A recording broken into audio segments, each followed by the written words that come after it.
오늘 수요 성경 공부 이제 시작하겠습니다. 우리 프로시쿠마이가 그동안에 이제 종교색을 빼느라고 종교의 어떤 형식들을 많이 하질 않았어요. 근데 이제 다시 찬양과 기도를 다시 시작했습니다. 그래서 우리의 상황과 조건이 찬양과 기도를 할 수밖에 없는 그런 상황과 조건으로 들어섰기 때문에 우리는 눈을 뜨고 있는 사람은 언제나 상황과 조건을 읽을 수밖에 없어요. 그래서 이제 기도해야 되고 찬양을 해야 되는 그런 시점이 왔구나. 그게 이제 우리 프로시쿠마이의 또 다른 전환점이 되기를 원합니다. 복음으로 들어온 사람들 중에 이 종교라는 단어에 알레르기 반응이 일어나는 분들이 있어요. 저도 종교를 많이 까죠.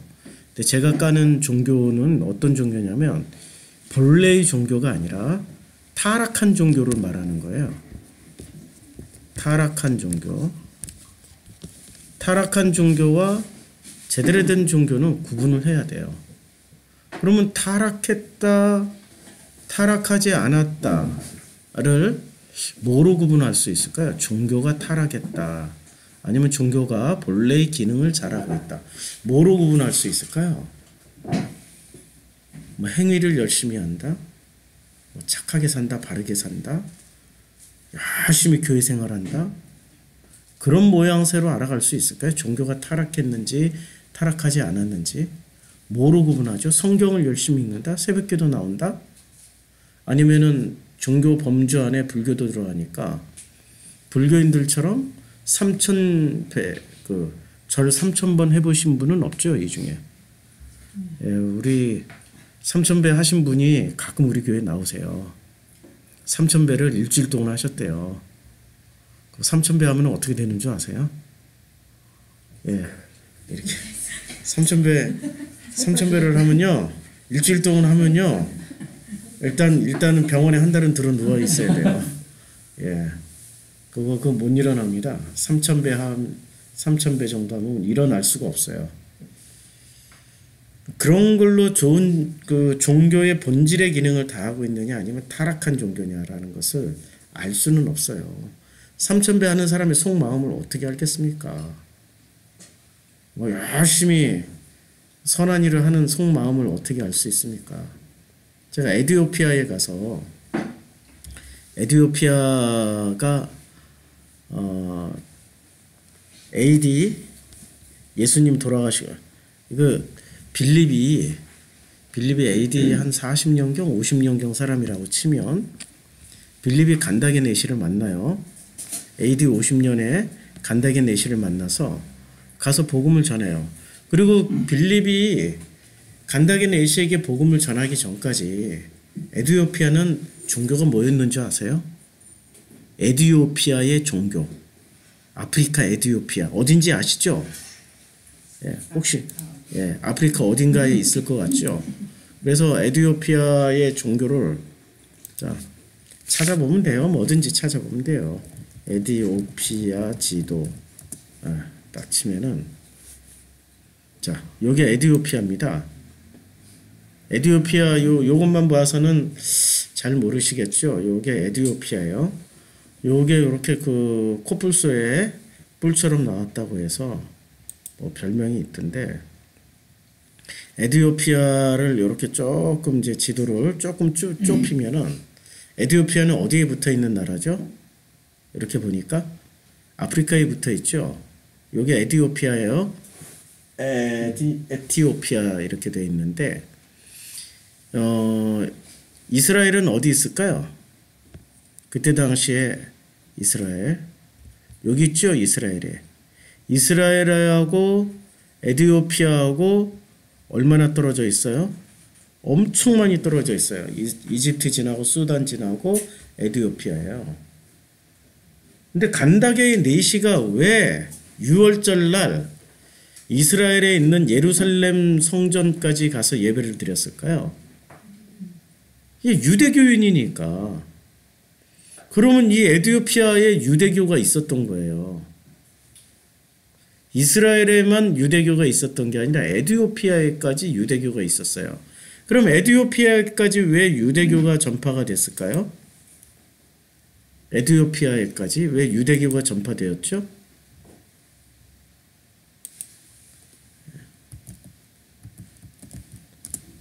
솔로몬 왕 때. 예, 솔로몬 왕 때 다시 뭉크차키 다시 해야 돼.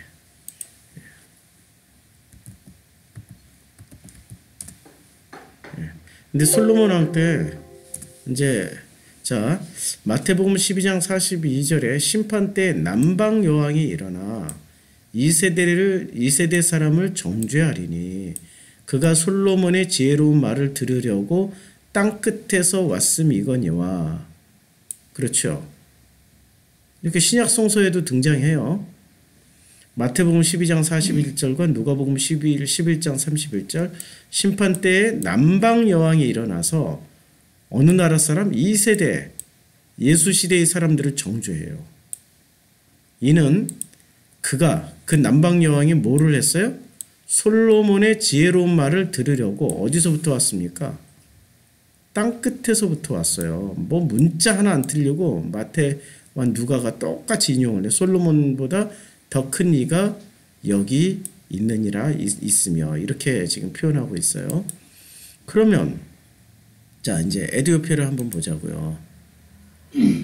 요 에디오피아를 이스라엘의 그때 예수님 당시에 여길 땅끝이라고 표현을 했어요. 이게 땅끝 맞나요? 아니 땅끝을 가려면 에디오피아 지나서 케냐 지나서 탄자니아 지나서 모잠비크 지나서 짐바브웨 지나서 남아프리카 공화국까지 가야 땅끝이잖아요. 근데 왜 에디오피아를 땅끝이라고 했을까요?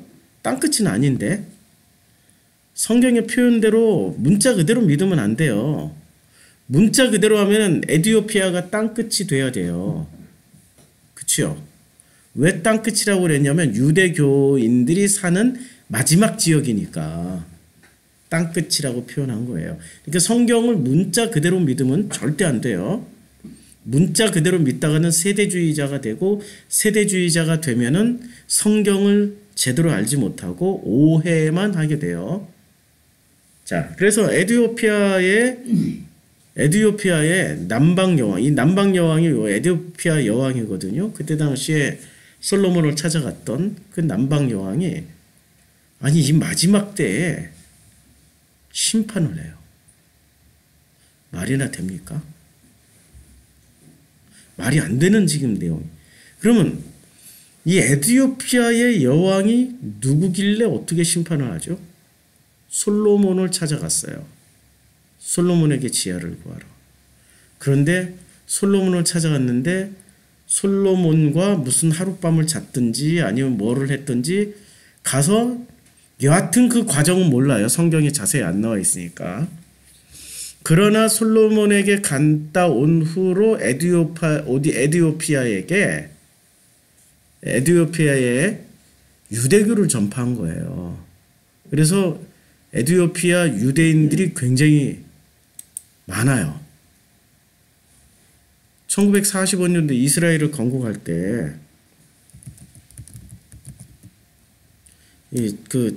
이스라엘을 건국할 때 깜짝 놀랄 만한 일이 생겼어요. 전 세계의 유대인들이 다 모여서 이스라엘로 모여들어서 이스라엘을 건국을 해요. 그런데 보니까 흑인 유대인들이 있었어요.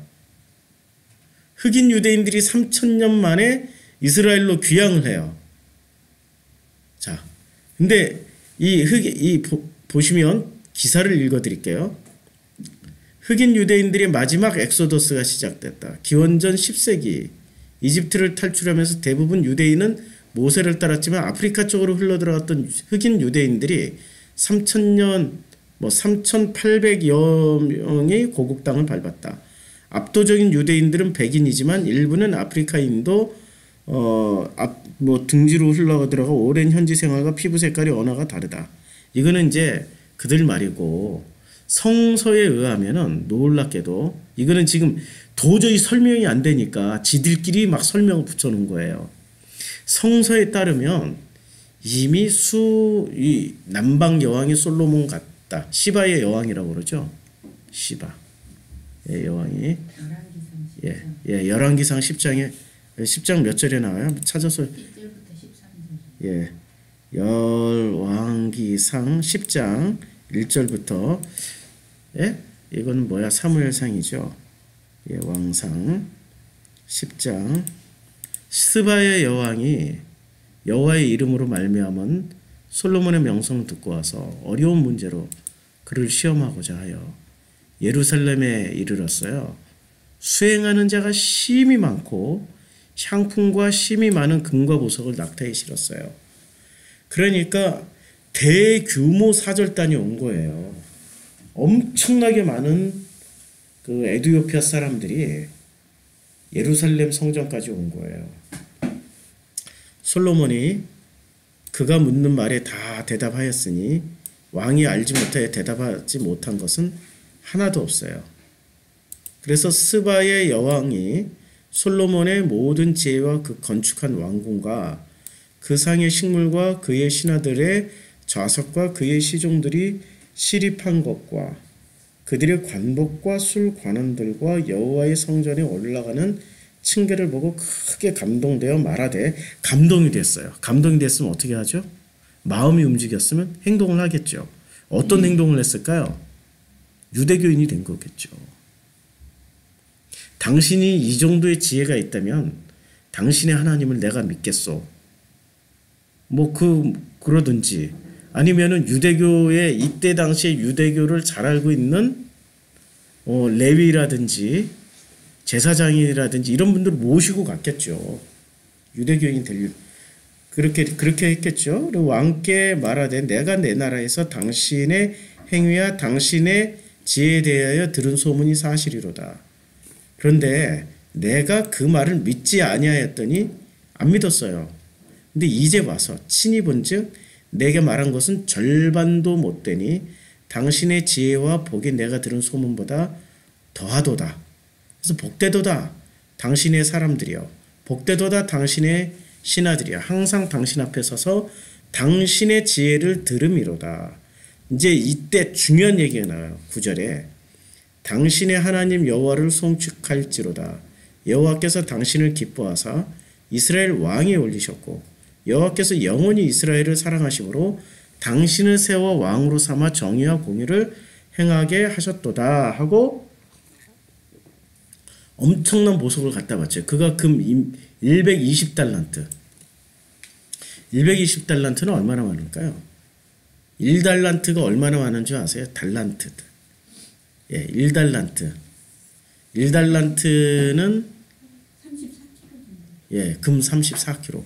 현재 아직 이거 인터넷에서 다 뽑아보자고. 금 34kg가 현재 시가 얼마인지. 예? 아유, 아주 훌륭해요, 그냥. 예, 요새는 이런 데이터는 잘 줘요. 진짜 심도 있는 데이터는 인터넷이 못 줘요. 금 34kg의 값어치.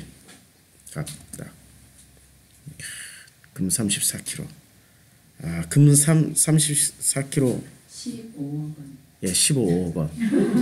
바로 나오네. 아유, 훌륭한 조수가 있어서. 누가 계산 다 해놨어요. 지금 금값 많이 올랐어요. 한 20억 될지도 몰라요. 자, 근데 그게 120달란트에 15억 곱하기 120 한번 해보세요. 15억 곱하기 120. 계산기 안 나오죠? 누가 한번 계산해 보세요. 15억을, 왜냐하면 이 사람은 숫자에 약해서 15억을 못 눌러. 15억이 동그라미가 몇 개인지 몰라서 못해. 예? 예. 계산기가 예. 그 다음에 몰라요. 그 동그라미 몇 개를 붙여야 될지. 이게 엄청난 숫자거든요. 저도 계산기를 못 찾네. 예. 여기 있네.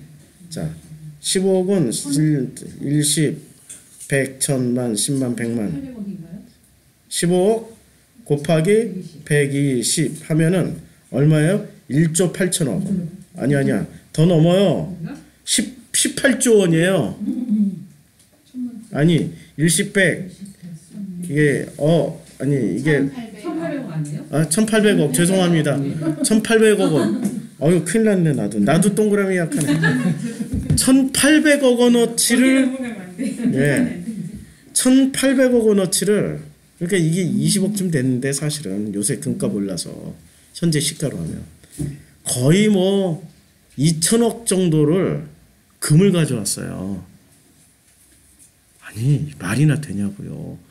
한 나라에서 2천억 거치의 금을 갖다 주면 그 나라의 경제는 어떻게 될까요? 거의 위태위태하게 됐죠. 휘청휘청하는 거예요. 홍해가 길쭉한데 양쪽 연안으로 영토가 스바 왕국이었대요. 네. 그 스바야 왕국이 그때 당시 에티오피아가 옛날에 스바 제가 아프리카에 갔을 때 여기 에티오피아가 여기 홍해가 있잖아요. 홍해가 이렇게 있는데 에티오피아가 영토를 확장해서 수단까지 영토를 넓혔어요. 그래서 수단이나 에티오피아가 수단도 자기네들이 시바의 여왕의 후손이라고 그러고 에티오피아도 시바 여왕 후손이라고 그래. 그럼 간단하게 두 나라가 다 시바 여왕의 밑에 있었어요. 그래서 여기에 요렇게 요 연안 일대가 그리고 배 타고 넘어가면 여기서 금방 배 타고 넘어가겠죠? 예, 어떤 점프력 좋은 사람 점프해서도 건너가겠죠? 그건 말도 안 되고 이 길이가 몇십 킬로니까 그래서 요 연안까지 배 타고 점령을 했던 적이 있었어요. 이 시바라는 국가가 엄청나게 강대국이었을 때 제국이었을 때가 있었어요. 그런데 이런 제국일 때 이스라엘은 보시면 이스라엘은 예나 지금이나 요 땅덩어리 요거밖에 없었어요. 이렇게 대단히 큰 나라에서 요만한 나라의 왕을 찾아왔던 거예요. 우습게 받고. 그런데 하도 소문이 무성하니까 찾아왔죠. 그리고 나서 무슨 일이 벌어진 겁니까? 유대교를 받아들인 거예요. 그래서 에티오피아의 역사에 기록이 있는데요. 예. 솔로몬이 스바의 여왕과 사랑에 빠져서 예. 잠깐 동안 책략에 빠뜨려서 하룻밤을 보내게 됐고 예. 그때 태어난 사람이 메넬리크 1세라고 예. 에티오피아의 초대 황제래요. 예. 성장했을 때는 솔로몬을 만나서 법률과 신학을 배웠고 예. 언약궤도 받아왔다라고 예. 에티오피아 역사에 있대요. 예. 그래서 에티오피아가 그래서 유대인이 엄청 많은 이유 중에 하나예요. 에티오피아에 유대인이 굉장히 많아요. 그래서 스바의 여왕이 솔로몬 왕에 드린 것처럼 많은 향품이 다시 오지 않을 정도로 이렇게 많은 걸 갖다 줬어요. 자, 이제 이런 그 성경의 역사를 우리가 봤어요. 자, 이것을 자 AD 50년에 그러면 간다게의 간다게의 넷이에요. 요게 에티오피아의 넷이었어요. 요 넷이가 기독교인이 이제 빌립으로부터 전도를 받고 에티오피아로 돌아가서 누구를 전했어요? 야, 구약 성경은 유대교가 있었으니까 야, 구약 성경이 얘기하는 거 뭐 토라가 얘기하는 건 그 예수를 말함이야. 이사야에서요 고난당하는 종 얘기가 예수였어. 나는 그의 제자를 만나서 직접 들었을 때 와, 내가 감동을 했고 내가 마음이 움직여서 세례를 받았어. 너희들도 믿어 해가지고 믿은 거예요. 아니 넷시의 말을 누가 감히. 우리는 넷시 하면은 거식이 없는 목소리 왕마마 이렇게 하는 그 정도로 하는데 전 세계 어디나 이 넷시를 환관이라고 합니다. 환관들이 가장 강력한 황제 다음으로 권력을 가졌던 시절이 굉장히 많아요. 중국에서는 황관이 권력을 가졌을 때 꼭 국가가 망하죠. 그런데 에티오피아는 국가가 오랜 역사를 가지고 지금도 에티오피아라는 국명으로 존재하고 있어요. 자, 이렇게 다녀갈 때 그러면은 이 사람들은 왜 간다게는 그 머나먼 에티오피아에서 예루살렘까지 왔다 갔다 했을까요? 1년에 한 번씩. 왜 다녀왔을까요? 종교적 열심이죠. 예. 종교적 열심이에요. 그런데 이 종교적 열심으로 또 기독교를 세웠어요. 그래서 에티오피아는 기독교 역사가 2000년이에요. 아니, 그때부터 기독교가 됐으니까 에티오피아는 100% 기독교 국가예요. 안 믿어지시죠? 예. 에티오피아, 아프리카의 이 에티오피아는 100% 기독교의 역사였고, 자, 이 에티오피아하고 수단의 요쪽 라인, 요렇게 수단에 이게 이렇게 딱 자르면은 요게 남수단이 돼요. 여기가 북수단이 됩니다. 근데 여기는 이집트하고 가깝죠. 이슬람. 여기는 에티오피아하고 가깝죠. 남수단하고 북수단하고 지금 전쟁하고 있는 거 아세요? 꽤 오랜 시간 동안. 제가 여행할 때도 전쟁했고 2012년도에도 전쟁했고, 그래서 에티오피아에서 이집트를 가려고 이렇게 통과하려고 그랬더니 세상에 에티오피아 한국 대사관한테 저한테 이 수단 비자를 안 줬어요. 못 들어가게. 왜냐면 위험 국가라고 지나가지 말라고. 그냥 지나가도 되는데 비자를 안 주더라고요. 위험 국가라고. 전쟁 중이니까. 전쟁터를 지나가야 돼요. 여기서 이렇게 경계선에서 싸우고 있는데 전쟁터를 지나가야 되니까. 왜 전쟁하는 줄 아세요? 아프리카니까. 그냥 전쟁하겠지. 그게 아니고요. 종교전쟁이에요. 여기는 이슬람하고 가깝죠. 북수단은. 남수단은 에티오피아하고 가깝죠. 여기 남수단, 북수단이 있네. 원래 경계가 이만큼인데 많이 밀렸네. 근데 이 남수단은 기독교 국가예요. 북수단은 이슬람 국가예요. 이슬람 대 기독교의 싸움을 치열하게 아직도 하고 있어요. 이 두 나라가 원래 같은 나라예요.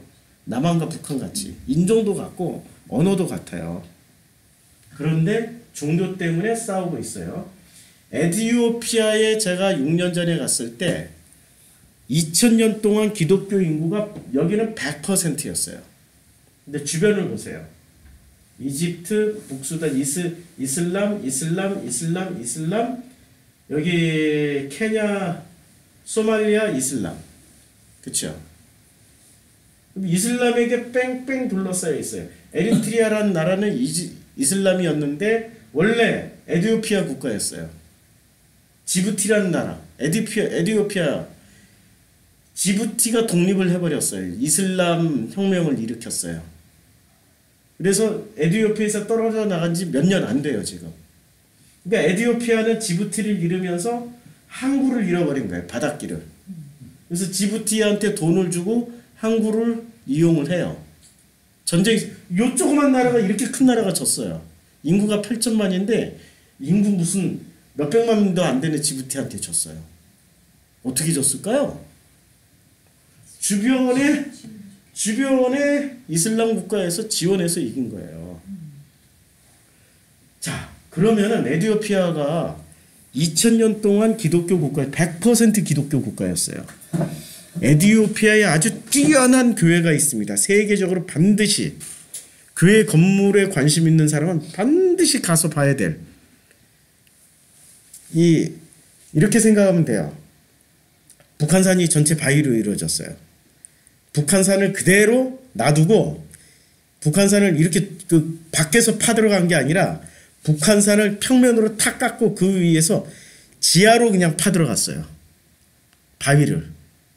지하로 파들어가면서 바위를 그대로 놔두고 그 바위 전체를 통바위로 놔두고 그걸 성전으로 만들어버린 거예요. 지금의 과학기술로도 힘들어요. 그렇게 그 성전 지어서 교회 지어서 하나님께 바쳤던 나라가 에티오피아였어요. 그랬던 나라가 제가 2012년도 에티오피아에 갔을 때 기독교인이 55%, 이슬람이 45% 바뀌었어요. 지금은 이제 역전 당했을 거예요. 급속도로 이슬람이 늘어나기 시작합니다. 물론 유입 인구들이 있어요. 소말리아에서 밥 먹고 살기 힘들고 쳐들어오고 뭐 유입 인구가 있고 무슨 에리트리아, 지부티에서 수단에서 들어오는 유입 인구들이 있긴 하지만 사실은 에티오피아가 수단보다 더 가난해요. 지금은 우리나라 군대 보내고 나서 8,500명인가 정예군을 보내고 나서 갑자기 흉년이 들어가서 하나님 잘 믿는 나라인데 갑자기 흉년이 몇십 년 동안 들어가지고 한 20년 동안 가뭄이 있어가지고 그냥 국가 경제가 파탄이 나버린 나라예요. 황제도 뭐 멜르크 황제, 마지막 황제가 멜르크 거예요. 그 황제도 다 지위를 잃어버리고 사회주의 혁명이 일어나서 공산주의 국가가 돼버렸어요. 에티오피아가. 그런데 그 나라가 기독교가 불과 100여 년 만에 100여 년도 안 돼서 55대 45가 됐어요. 근데 어떻게 그렇게 가능할까 봤더니 종교적인 열심을 기독교인들이 가졌던 게 아니라 이슬람이 가졌어요. 무슬림들이. 제가 하니까 와, 에티오피아는 전체가 그냥 에티오피아 수도 아디스 아바바에서 한 달을 넘게 있었는데 전체가 다 그냥 거지예요. 우리 외국인 들어가면은 걸어 다니질 못해요. 요만한 애기부터 이렇게 벌리고 따라오고 길거리에 쫙 누워 있어요. 눈물이 못 걸어 다녀요. 눈물 나서 그냥 길거리에서 그냥 그 참 언젠가 또 얘기할 날이 오겠지만 정말 비참하게 가난한 나라가 그 나라예요. 근데 무슬림들이 들어와서 무엇을 했냐면 짧은 시간에 확장할 수 있었던 거는 금요일 날 오전 10시만 되면 이 무슬림들이 빵집을 하거나 무슨 장사를 하거나 모든 자기네 매장에서 금요일 날 오전 10시에는 사람들이 무슬림 가게 앞에 쫙 줄을 서요. 어느 가게든지. 그러면은 그 사람들에게 돈을 줘요. 빵집을 하면 빵을 그냥 줘요. 가전제품을 하면은 돈을 줘요. 가전제품 이따만한 거 줄 수는 없잖아요. 돈을 구제금을 줘요. 모든 무슬림들이 그렇게 다 하는 거예요. 근데 기독교는 지난 2000년 동안 예배에 대한 열심은 있었는데 사람에 대한 열심이 없었어요. 그럼 사람들이 뭐로 개종해요? 무슬림으로. 그러니까 짧은 시간 안에 무슬림으로 개종해버린 거예요. 우리는 이것을 종교적 열심이라고 하고 이 종교적 열심이 곧 이게 종교의 본질이다라고 생각하는데 맞을까요? 아니에요. 종교의 본질은 타락한 종교냐 아니냐. 이 종교의 본질은 뭐로 알 수 있을까요? 타락한 종교인지 아닌지는 이 종교가 제대로 된 종교인가 아니면은 타락한 종교인가를 알려면은 뭐로 알 수 있냐면 제대로 된 종교는 하나님을 만나게 해줘요. 하나님 만남의 최우선 목표로 둡니다. 타락한 종교는 하나님을 만나게 하질 않아요. 뭐를 만나야 돼요? 시스템을 만나요. 시스템. 종교 시스템을 만나게 해줘요. 종교 시스템 있잖아요. 새벽기도, 철야기도 무슨 이런 시스템들 있잖아요. 선교회, 남선교회, 여선교회 거기 들어가면 재밌어. 심지어는 아르헨티나의 어떤 교회, 남선교회에서는 개도 잡아먹어요. 안 놀라시네? 아르헨티나에서 개를 잡아먹다 걸리면 어떻게 되는 줄 아세요? 감옥 가요. 사람을 때리면 감옥을 안 가요. 아르헨티나는. 개를 때리면 감옥에 가요. 사람보다 개를 더 사랑하는 나라가 아르헨티나예요. 아르헨티나에서 봤는데 아르헨티나는 아니 어떤 여자 하나가 젊은 처녀인데 체격도 좋아요. 그런데 개줄이 20개가 달려 있어. 벨트를 탁 짰는데 고리가 20개야. 줄이 개가 20마리야. 개 20마리를 끌고 공원을 걸어 다니고 있어요. 이 아가씨가. 그게 직업이야. 개 산책시켜주는 직업이야. 하루에 5번만 해도 짭짤한 수입이 되는 거예요. 개 알바를 하고 있어요. 개꿀 알바. 개꿀 알바를 하고 있어요. 개를 좋아하니까 개꿀 알바를 하고 있어요. 진짜 개들이 그 개들이 알아봐. 우리 같은 사람들이 하고 짖는 핏볼부터 불독 다 있는데 그 개꿀 알바 그 여자가 딱 줄만 차면 핏볼이나 불독이나 이 싸나운 개들도 정말. 그리고 개새끼들이 20마리가 있는데 개싸움을 할 거 아니에요. 절대 안 싸워. 개가 특별한 품종을 키우잖아요. 그럼 개가 새끼를 낳잖아요. 그러면 양육비를 줘요. 사람에게, 개 주인에게 개 양육비를 줘요. 그런 나라가 아르헨티나예요. 그런데 대한민국 순복음, 아니 말 잘못했다. 그 남선교회 아르헨티나 거시기교회 남선교회 회원들이 1년에 몇 번씩 개새끼를 잡아먹어요. 잡히면 어떻게 될까요? 끝장나요. 그 사람은 인생이 끝장나요. 그런데 개를 잡아먹어요. 왜 그럴까요? 시스템을 유지하려고. 하나님을 못 만나니까 개 잡아먹는 이벤트로 시스템을 유지하려고. 감이 잡히시죠? 진짜 종교는 하나님을 만나는데 모든 시스템을 주력을 해요. 근데 하나님을 만나는데 그럼 찬양은 필요할까요? 필요치 않을까요? 기도는 필요할까요? 필요치 않을까요? 말씀은 필요할까요? 필요치 않을까요? 성경 공부는, 설교는 전부 하나님 만나는 데 쓰여지는 과정이자 도구예요. 그렇죠? 그런데 이게 타락하면은 뭐로 쓰여져요? 시스템을 유지하는 도구로 전락을 해버려요. 우리 교회가 지난 5년 동안 찬양, 기도 잘 안 했어요. 왜냐하면 시스템을 유지하는 도구로 거기에 그 습성을 가지고 오시는 분들이 워낙에 많으니까 아예 그거 안 해도 하나님과의 만남이 있으면 충분하다. 그리고 하나님과의 만남이 있으면 개인적으로 기도할 수 있고 개인적으로 찬양할 수 있고 얼마든지 할 수 있다 라는 취지에서 안 해왔어요. 근데 미국 갔다 오니까 해야 될 어떤 필요성들이 느껴졌어요. 그리고 끊임없이 환자들이 속출하는데 나도 환자인데 지금 이 치통 지금 열흘째 가고 있어요. 아직도 부어 있어요. 이게 이렇게 제 몸에서 이렇게 붓기가 오래 가는 거는 지금 55년 만에 처음이에요. 그래서 이게 무슨 이유인지라고 끊임없이 되묻고 상황과 조건들을 살펴보니까 하나님 만나는 가장 중요한 전통적인 종교의 방식들을 우리는 안 하고 있었던 거예요. 정말 좋은 종교는 하나님을 만나게 해주는데 주력해 해주는 종교의 역할을 하는 그 종교는 좋은 종교예요. 그렇겠죠? 나쁜 종교는 하나님을 못 만나게 하고 그 종교의 시스템을 만나게 해서 그 종교 시스템의 노예를 만들어요. 종을 만들어요. 시스템의 노예가 되어 있는 거죠. 시스템의 노예가 되어 있는 데가 어디였어요? 우리가 십계명 설교하고 있는데 그게 바로 이집트였어요. 이집트가 이 시스템에 종교라는 시스템에 종살이를 하고 있었어요. 그 증거가 벽돌을 굽고 있었어요. 그들은 열심히 벽돌 생산하고 있었어요. 벽돌은 종교 시스템을 유지하는 가장 중요한 어떤 상징적인 물질이에요.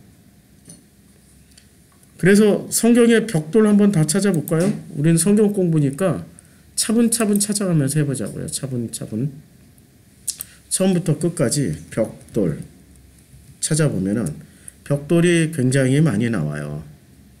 벽돌이 굉장히 많이 나오는데, 자, 이 벽돌이 나오는 데는 주로 어디에 이렇게, 자, 창세기 11장 3절 서로 말하되, 자, 벽돌을 만들어 견고히 굽자 하고 이에 벽돌로 돌을 대신하여 역청으로 진흙을 대신하고. 그러니까 지금 벽돌 가지고 뭐를 했어요? 바벨탑을 쌓았죠. 에녹성 뭐로 쌓았어요? 벽돌로 쌓았어요. 그리고 출애굽기 1장 14 어려운 노동으로 그들의 생활을 괴롭게 하리니 그러니까 괴롭게 하는 거예요. 사람들을 뭐로? 곧 흙 이기기와 벽돌 굽기와 농사의 여러 가지 일이라.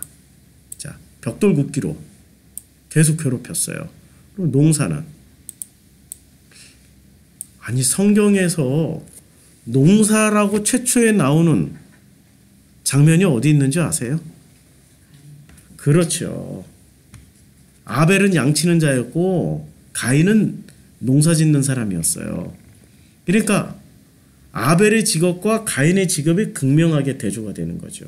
농사짓는 사람은 어떻게 했어요? 하나님이 응답을 안 해요.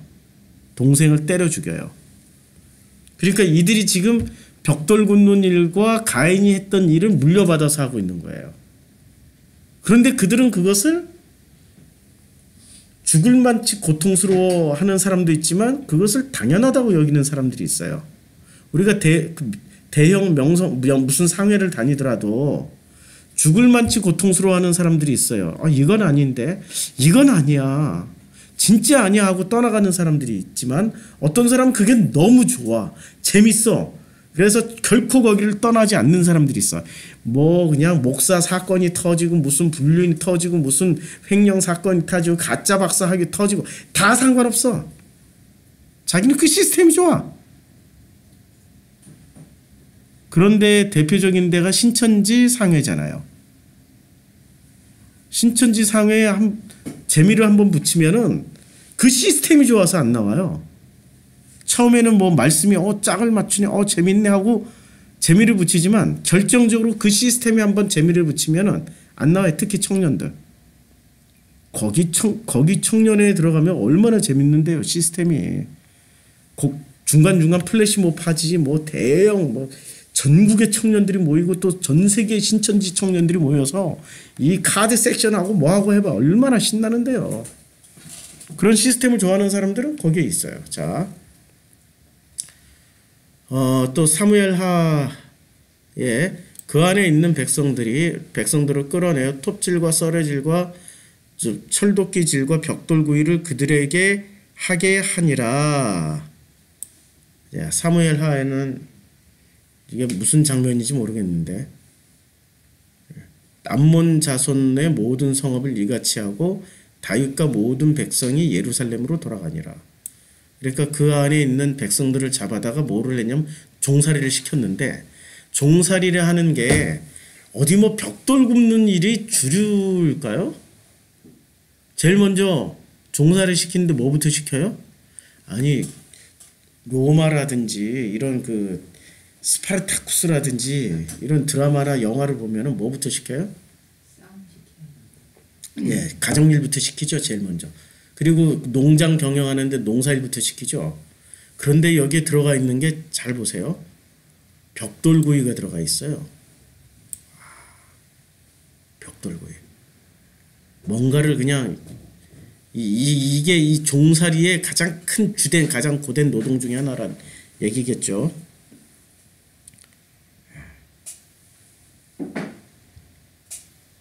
자, 이제 그 벽돌이 어떤 일을 하는지 대충 감을 잡으셨죠? 자, 그러면 이 시스템을 한마디로 딱 표현해주는 단어를 찾으라면 벽돌입니다. 벽돌이에요. 그러니까 이집트에서는 뭐를 했어요? 이집트에 있었던 이 히브리인들, 이스라엘 사람들은 여기에 이집트에서 주로 무엇을 하고 있었습니까? 종살이를 하고 있었어요. 무엇의 종살이죠? 시스템의 종살이에요. 시스템의 종살이. 그럼 이 시스템이 무슨 시스템이에요? 종교 시스템이에요. 종교 시스템의 종살이를 하고 있었어요. 그러면 여기는 좋은 종교가 아니죠. 하나님을 만나게 하는 시스템이 아니라 자기네들의 시스템에서 희열과 기쁨과 감사를 누리게 만드는 시스템이었어요. 그래서 이 시스템에 있으면은 절대 하나님을 만날 수 없어요. 그래서 이 시스템을 벗어나야 비로소 하나님을 만날 수 있는 시스템으로 들어갈 수 있는 거예요.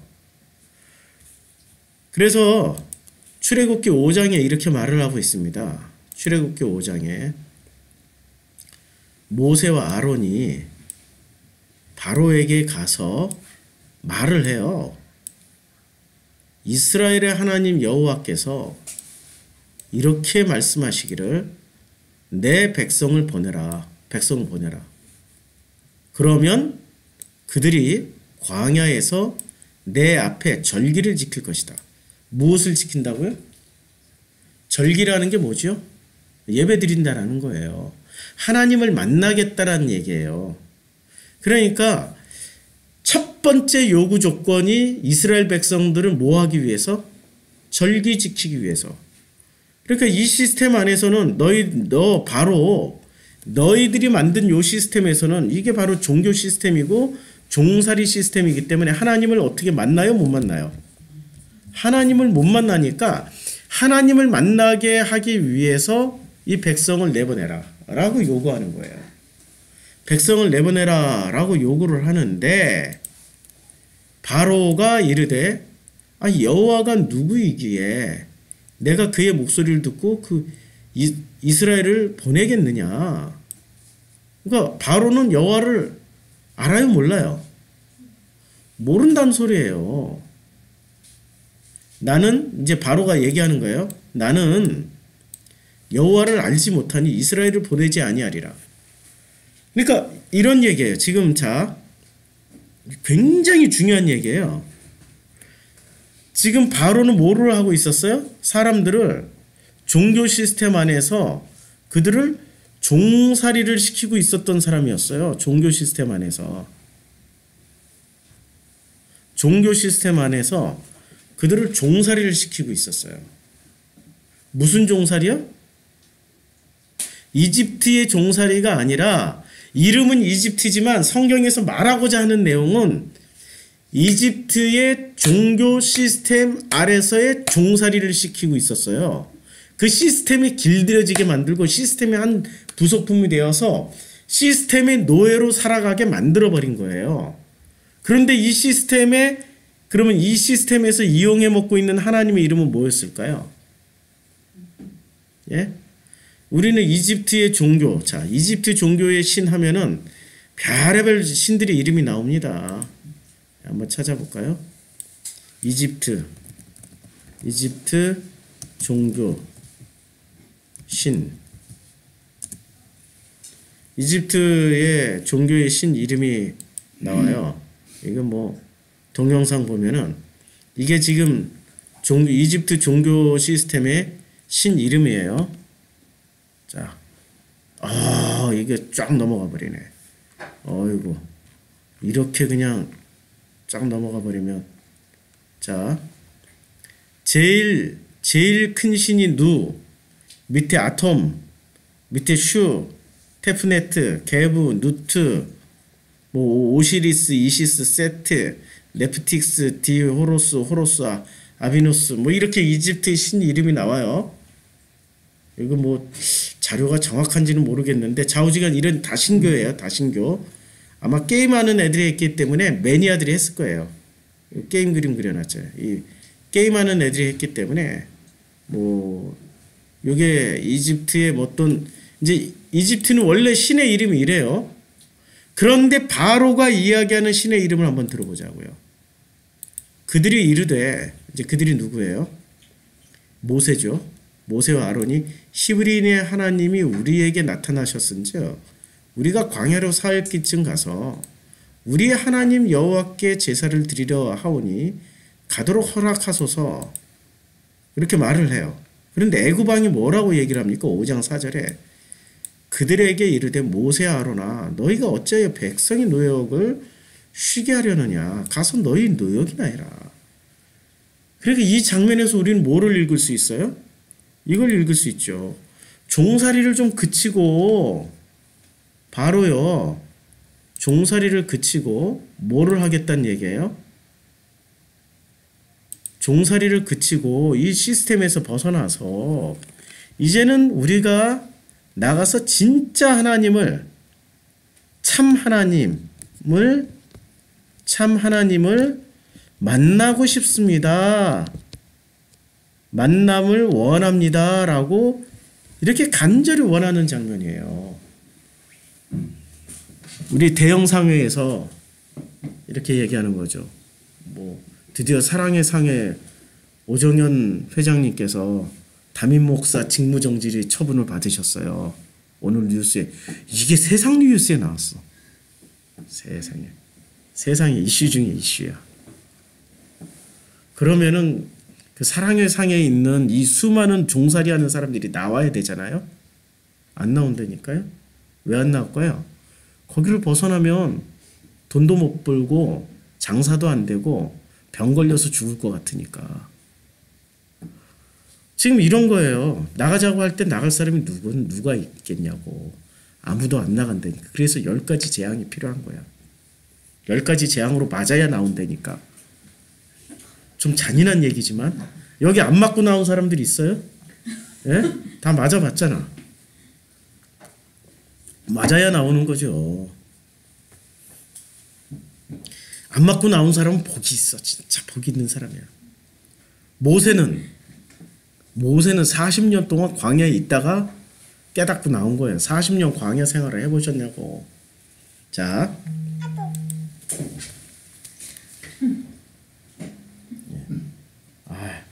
카톡 같은 거 보내지 마세요. 지금은 소리를 죽여야 되겠네.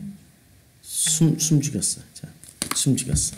자, 그래서 바로가 또 이르되, 이제 바로가 얘기를 하는 거예요. 바로가 또 이르되, 이제 이 땅에 백성이 많아졌거늘 너희가 그들로 노역을 쉬게 하느냐. 바로가 그날의 백성의 감독들과 기록원들에게 명령하여 이르되, 너희는 백성에게 다시는 벽돌에 쓸 짚을 전과 같이 주지 말고 그들이 가서 스스로 짚을 줍게 하라. 또 그들이 전에 만든 벽돌 수요대로 그들에게 만들게 하고 감하지 말라. 그들이 게으름으로 소리질러 이르기를 우리가 가서 우리 하나님께 제사를 드리고자 하나니 그 사람들이 노동을 무겁게 함으로 수고롭게 하여 그들로 거짓말을 듣지 않게 하라. 이 장면을 잘 읽어보면 이렇게 제가 재해석을 해볼게요. 너희는 이제 회장님이 부목사들에게 하는 얘기예요. 자, 그날의 백성의 감독을 바꿔요. 우리 성도들의 부목사들과 부교육자들에게, 전도사들에게 명령하여 이르되, 누가 바로 회장님께서 너희는 교인들에게 다시는 이 성전 시스템에 쓸 재료를 주지 말고 그들이 가서 스스로 재료를 구하게 해. 또 그들이 전에 만든 벽돌 수요대로 벽돌이 시스템을 유지하는 거란 말이에요. 결코 교회 헌금을 가지고 그들에게 주지 마. 그들 주머니를 털어. 드리고 바치고 섬긴, 그리고 주머니를 터는 만큼, 주머니에서 돈이 나오는 만큼 그들은 교회를 사랑하게 될 거야. 지금 바로가 하는 얘기예요. 그리고 그것을 절대 감하지 마. 왜냐하면 그들이 게을러. 기도를 안 해서 주머니가 안 채워지고, 금식을 안 해서 주머니가 안 채워지는 거니까 게으름으로 소리질러 이르기를 우리가 가서 우리 하나님께 제사를 드리자 하나니. 그러니까 안 채워지니까 하나님께 제사 드리자고. 그래서 하나님이 안 채워주신다고요. 좀 나오라고. 그러니까 거꾸로 그 사람들의 노동을 무겁게 함으로 수고롭게 하여, 그래서 교회를 어떻게 돼요? 대형 상회일수록 교회 프로그램이 아침부터 저녁까지 돌아갑니다. 심지어 철야로 돌아가요. 계속 돌아가요. 한때 제가 금직원사라고 여기다 이름 아직도 있어. 영락 상회 권사인데 전화만 주구장창 한 번 하면 1시간 2시간은 제 진을 빼놔요. 근데 전화하는 내용이 뭔지 아세요? 그러면 전화하는데, 목사님, 그런데 김성수 목사님 이러고, 김종국 목사님, 그런데 그들은 아무리 내가 들어도 가짜인 것 같은데, 목사님 설교는 진짜인 것 같은데, 근데 목사님, 그래서 내가 물어보는데요, 성경이 이렇게 해서 하는 게 맞아요. 뭔 말을 하는지 하나 자기 자랑하는 거 뭐. 그런데, 그럼 어떻게 해서, 근데 제가 모임에서 우리 교회 모에 장로님이 어떤 장로님은 일본에서 제국대학 나왔고, 한국에서 서울대 나왔고, 미국에서 유학 갔다 온 그 장로님들하고 성경 공부인데, 장로님은 이렇게 얘기를 하는데, 그래서 자랑하시는 거. 그래서 제가 그러면 우리 프로슈코마에 나오세요. 전화하지 말고 나와서 같이 성경 공부를 하세요. 아 그런데 제가요 월요일부터 너무 바빠요. 그러면 주일날 나오세요. 주일날은 죽도록 바빠요. 뭐가 그렇게 바빠? 새벽부터 가서 준비하고 철야기도 하고 성가대 해야지 뭐 해야지 권사회 해야지. 그럼 주중에 뭐 하세요? 권사회가요 1부부터 10부까지인데 그 권사회를 제가 다 챙겨야 되고요. 장로님들 모임에 가서 다 해야 되고. 아니 언제 시간 나서 언제 밥은 언제 드세요? 그런데 제가 밥 먹을 시간이 없어가지고요 샌드위치 들고 다니면서 먹어요. 그 정도로 굴려버려요. 그 정도로 굴려요. 제가 한 그분 전화를 1년 반쯤 받다 보니까 내가 정신을 차리기 시작하는 거야. 아, 이분은 그래서 그분을 통해서 알게 되는 거죠. 아, 이분은 이집트 종교 시스템의 철저한 바로의 종이구나. 바로의 신하일 뿐이구나. 예, 이게 자 이제 바로가 이제 바로대 이 모세의 대화에서 이제 가장 중요한 이름이 여기서 등장을 합니다. 바로가 물어봐요. 여호와가 누구냐? 그러면 바로는 여호와를 몰랐어요. 그런데 그들이 이르되 히브리인의 하나님이라고 얘기할 때 요 하나님은 알았을까요? 몰랐을까요? 히브리인의 하나님이 우리에게 나타나셨은즉 할 때 몰랐죠. 그래서 그 히브리인의 하나님을 뭐로 알게 된 거예요? 여호와로 알게 된 거예요. 여호와로 알게 됐어요. 근데 창세기에 보면은 이게 지금 아브라함 시대 때부터 이때까지 몇 년 후의 얘기예요? 400년이 넘는 시절의 이야기예요. 자, 그러면 아브라함이 드디어 이제 아브라함이 나가라 해서 나갔어요. 아브라함이 나가라고 했는데 나갔는데 자, 아브라함이 애굽에 이르렀을 때 애굽 사람들이 그 여인이 심히 아리따움을 보고 바로의 고관들도 그를 보고 바로 앞에서 칭찬함으로 그 여인을 바로의 궁으로 끌어들인지라. 이에 바로가 그로 말미암아 아브라함을 후대함으로 아브라함이 양과 소와 노비와 암수 나귀와 낙타를 얻었어요. 여호와께서 아브라함의 아내 사라의 일로 바로와 그의 집에 큰 재앙을 내리셨어요. 여호와께서 이미 여호와께서 그래요. 그랬더니 바로가 아브라함을 불러 이르되 내가 어찌하여 나에게 이렇게 행하였느냐? 내가 어찌하여 그를 내 아내라고 내게 말하지 않았느냐? 예? 그래가지고 내가 어찌 그를 누이라 하여 내가 그를 데려다가 아내를 삼게 하였느냐? 내 아내가 여기 있으니 이제 데려가라. 자, 바로가 여기 앞에서의 바로 요 똑같은 이름 바로는 똑같은 이름인데 인물은 달라요. 그렇죠? 똑같은 문자 그대로 이해하면 안 돼요. 모세와 대화를 나누고 있는 바로와 아브라함과 대화를 나누고 있는 바로는 다른 인물이에요. 이름은 같아도. 근데 이 바로는 여호와를 알게 되었을까요? 여호와를 끝까지 몰랐을까요?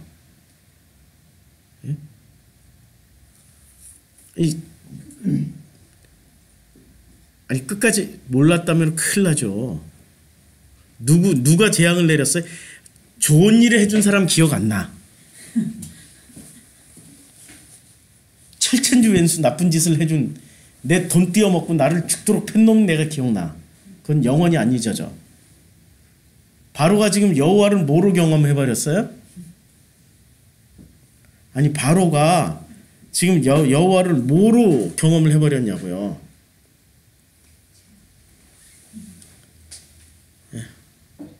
여호와께서 아브라함의 아내 사라의 일로 바로와 그 집에 바로 하나에만 내린 게 아니라 재수없게 그 집에 재앙을 확 내려버렸어요. 그럼 바로는 여호와를 알았을까요? 몰랐을까요? 당연히 알았죠. 아니 이거 모르구나. 이거 모르면은 끝까지 사례 데리고 살아요. 모르면 아니까 바로 사례를 어떻게 해요? 보내버렸어요. 그러니까 이 왕가에서 내려오는 이야기는 이게 그 역사 사관에 의해서 기록이 되어져 가지고 대를 물려서 후대 왕에게 끊임없이 학습이 됩니다. 학습이 되게 돼 있어요. 그래서 왕가 이게 평민은 공부 안 해도 왕자는 죽도록 공부해야 돼요. 왕이 될 인간은 죽도록 공부해야 된다고요. 공부 안 하는 왕은 왕을 안 시켜요. 공부 안 하는 왕은 나중에 지가 왕이 되고 싶으면 칼로 뺐죠, 왕자를. 자, 이제 뚝 뛰어가지고 출애굽기 본문으로 다시 들어갑니다. 출애굽기 본문으로 다시 들어가서 여기서 우리가 지금 제가 무슨 얘기 하는지 아세요? 종교의 본질은 뭐라고요? 하나님을 만나는 거예요. 그게 진짜 좋은 종교예요. 근데 나쁜 종교는 시스템을 만나게 해줘요. 그치요? 이집트의 시스템에서 안락하게 살게 만들어줘요. 시스템이 잘 굴러가도록 그들에게 노역을 시키고 그들에게 밥을 주고 고기를 줬어요. 그러니까 광야에 나와서 그들이 불평불만은 뭐로 해요? 이집트에 있었을 때는 우린 고기도 먹었고 마늘도 부추도 파도 먹었다고. 이집트에 있었을 때는 좋은 집에서 살고 있었는데 광야에 나오니까 텐트 치고 살아. 텐트에서 자본 적 있어요? 별로 없으시죠? 저는 희한하게 어린 시절부터 텐트에서 많이 잤어요. 수재민 경험이 있어서 초등학교 1학년 때부터 천막 생활 해봤어요. 천막에. 그때는 구호품 텐트 이렇게 큰 텐트 하나에 요걸 4등분 해요. 텐트 하나 치면은 텐트 딱 이렇게 칸막이 이렇게 치면 4등분 돼요. 어렸을 때 참 희한한 생활. 이게 텐트를 이렇게 군용 텐트를 하나 딱 쳐요. 요게 텐트예요. 문이 있어요. 근데 요걸 위에서 보면은 정사각형이 돼요. 요걸 이렇게 4등분해요. 여기 한 가족, 두 가족, 세 가족, 네 가족이 살았어요. 한겨울에는 여기 판때기 이렇게 딱 놔두고 여기 마룻바닥 해놓고 각 집마다 이렇게 연탄불 뗐어요. 이렇게 연탄불. 연탄가스 많이 죽었어요. 막 나무판에서 연탄 떼니까 겨울에 아이고 거기 살아남았어요. 안 죽고 살아남았어요. 예. 그리고 나이 먹어서 인생이 이 종교 시스템에서 벗어나기 위해서 제일 많이 잔 데가 텐트에서 많이 잤어요. 영하 30도 눈 파고 자고 눈 파고 텐트 치고 자고. 이 텐트하고 저하고는 아주 친해요.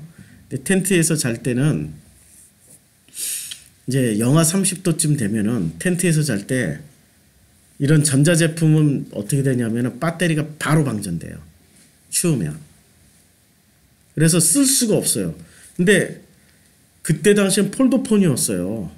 제가 2006년도, 2004년도 그간에는 이 스마트폰이 아니었어요.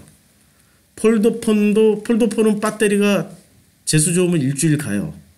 그런데 그 배터리를 아껴야 돼. 비상수단.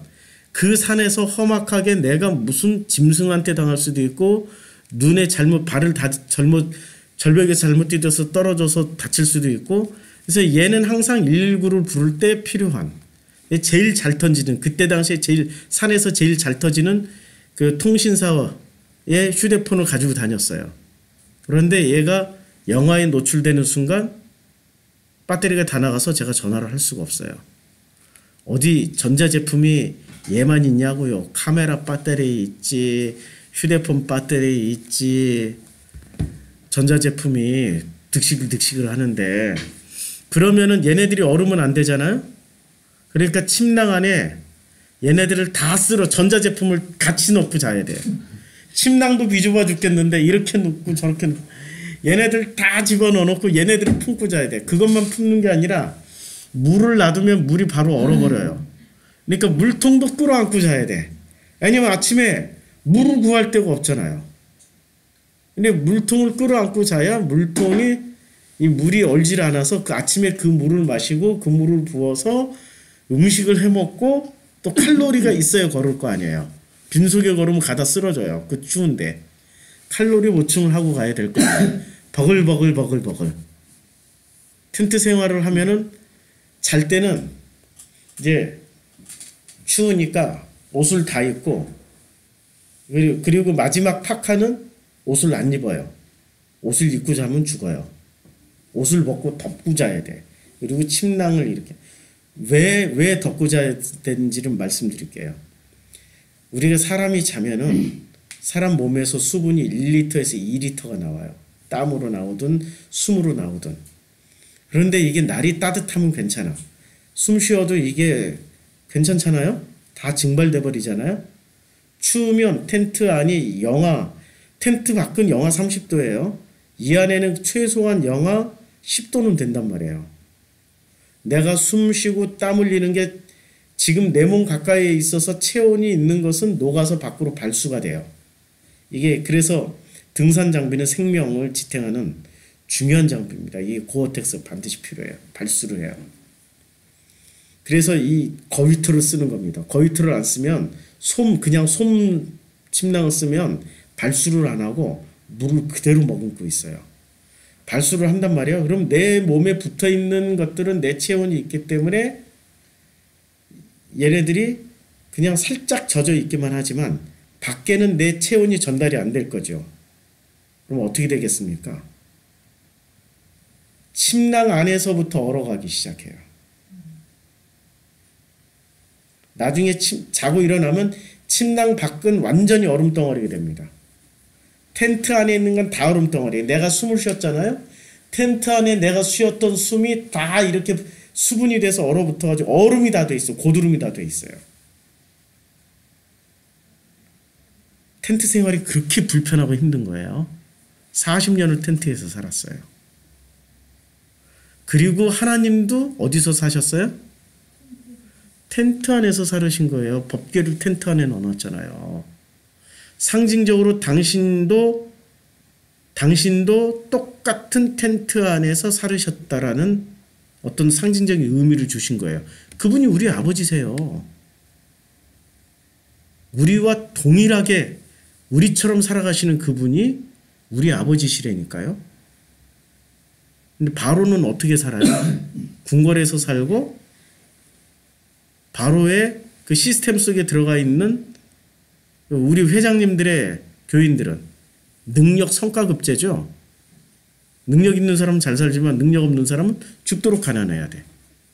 근데 광야에서 우리 하나님의 모습은 똑같이 텐트에서 살아가요. 똑같이. 자, 이집트 이제 3장에서 보면은 모세가 그의 장인 미디안 제사장 이드로의 양떼를 쳤어요.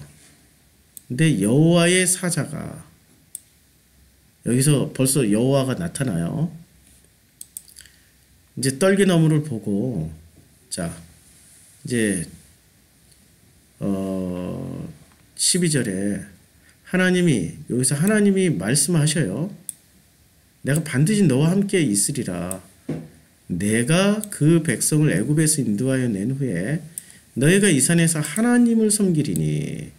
궁극적으로 누구를 섬기는 거예요? 하나님을 섬기죠.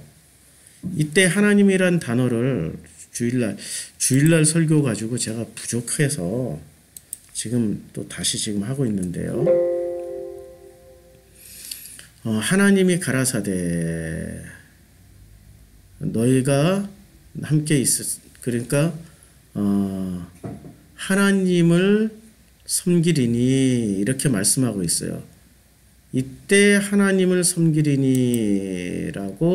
말씀하실 때 이 하나님의 이름이 여기 나오죠. 엘로힘이에요. 엘로힘이에요. 근데 이 궁극적으로 누구를 섬기러 가는 거예요? 하나님이 엘로힘이에요. 엘로힘을 섬기러 가요. 그런데 이 엘로힘을 가르쳐 주는 분이 누구예요? 모세가 하나님께, 이게 엘로힘이에요. 엘로힘께 아뢰되 내가 이스라엘 자손에게 가서 이르기를 너의 조상의 엘로힘이 나를 너희에게 보내셨다 하면 그들이 내게 묻기를 그의 이름이 무엇이냐 하리니 내가 무엇이라고 그들에게 말하리까. 이때까지 애굽에서는 누구만 알고 살았어요? 지금 이집트에서 이들이 알고 있었던 하나님의 이름은 뭐였어요? 이집트에서 알고 있었던 하나님의 이름. 예. 그러니까 이집트에서 알고 있었던 하나님의 이름은 엘로힘이었어요. 그럼 모세에게 나타난 하나님의 이름은 뭐였어요? 예, 여호와예요. 여호와께서 나타나서 당신의 이름을 뭐로 가르쳐줘요? 여호와로 가르쳐줘요. 그러면 엘로힘도 하나님이고 여호와도 하나님이에요. 그럼 어느 게 진짜 하나님일까요?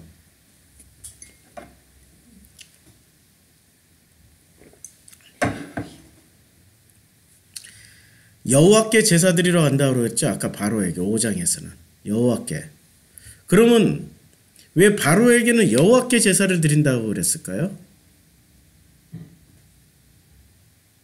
문자 그대로 생각하면 안 돼요. 이집트에서의 하나님의 이름은 엘로힘이었어요. 이집트에서 하나님의 이름은 엘로힘이었는데, 그런데 이 엘로힘이, 이집트에서 하나님의 이름이 엘로힘이었는데 이 엘로힘이 온전해졌을까요? 아니면 온전하게 그 이집트의 종교 시스템에서 온전한 하나님으로 자리매김을 했을까요? 아니면 훼손된 채로 자리매김을 하고 있었을까요? 훼손 당했어요.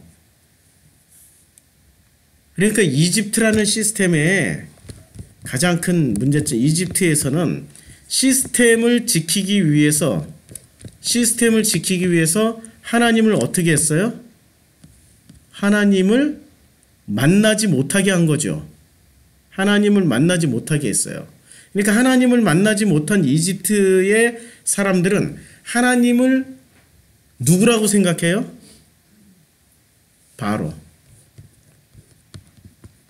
바로나 혹은 이 시스템을 하나님이라고 생각했겠죠.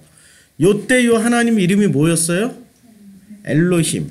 그러면 엘로힘이라는 이름은 같은데 내용물은 회복을 해야 되죠.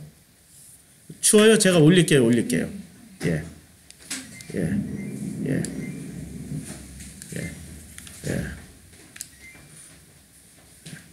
조금만 기다려 보세요. 예. 말씀하세요. 제가 중앙 통제를 하기 위해서 기다렸습니다. 예. 중앙 통제를. 그러니까 엘로힘이라는 본래 이름은 맞는데 그 이름에 걸맞는 대우를 못 받았던 분이 엘로힘이었어요. 그러면 이 이집트 사람들에게 이제 엘로힘이 나타나서 나는 엘로힘이야 하면은 이집트 사람들은 나는 엘로힘이야 하면은 누구로 알아들어요? 엘로힘이 여기 있는데 바로이신데 이렇게 알아듣겠죠. 아니면 요 시스템이 엘로힘인데 라고 오해를 하겠죠. 그래서 엘로힘을 설명하기 위해서 꺼내다 쓴 이름이 뭐죠? 여호와예요. 그래서 여호와라는 이름이 등장하게 됩니다. 그러면 여호와는 뭐 하기 위해서 등장했다고요?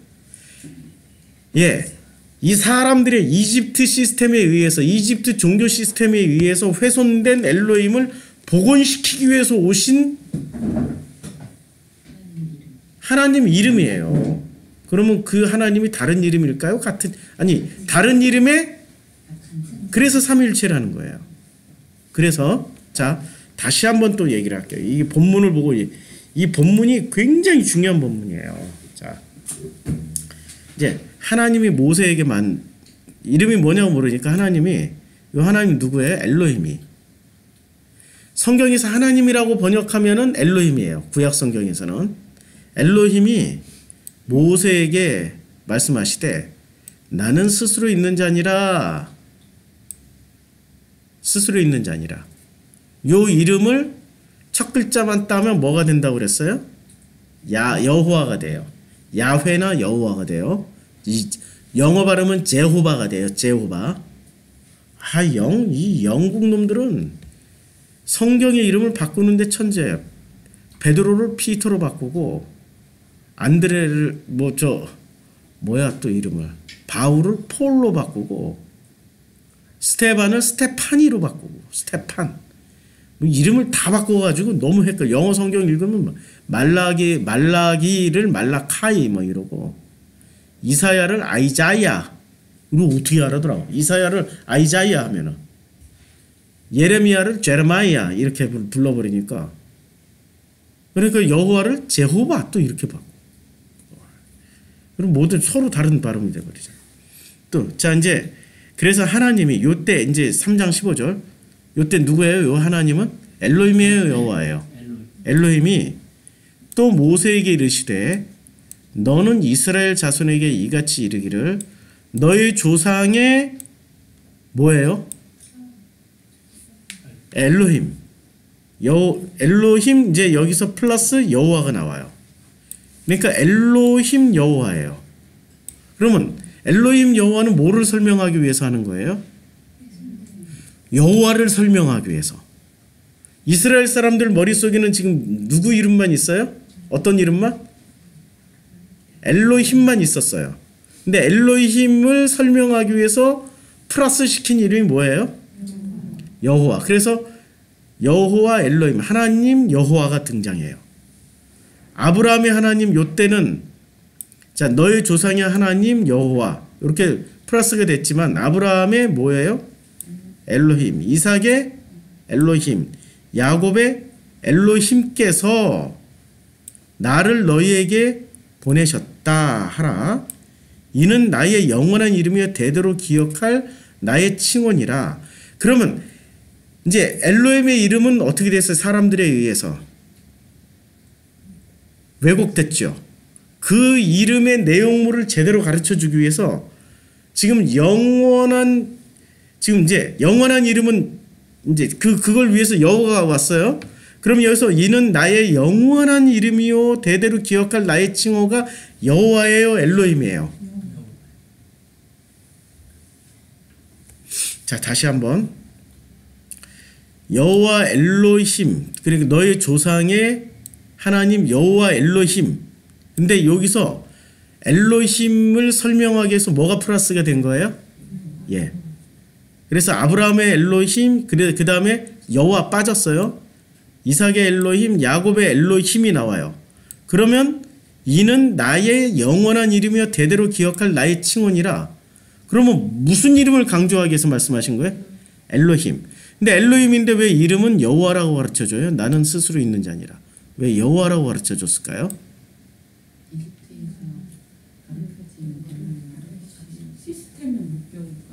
그렇죠. 그렇죠. 예.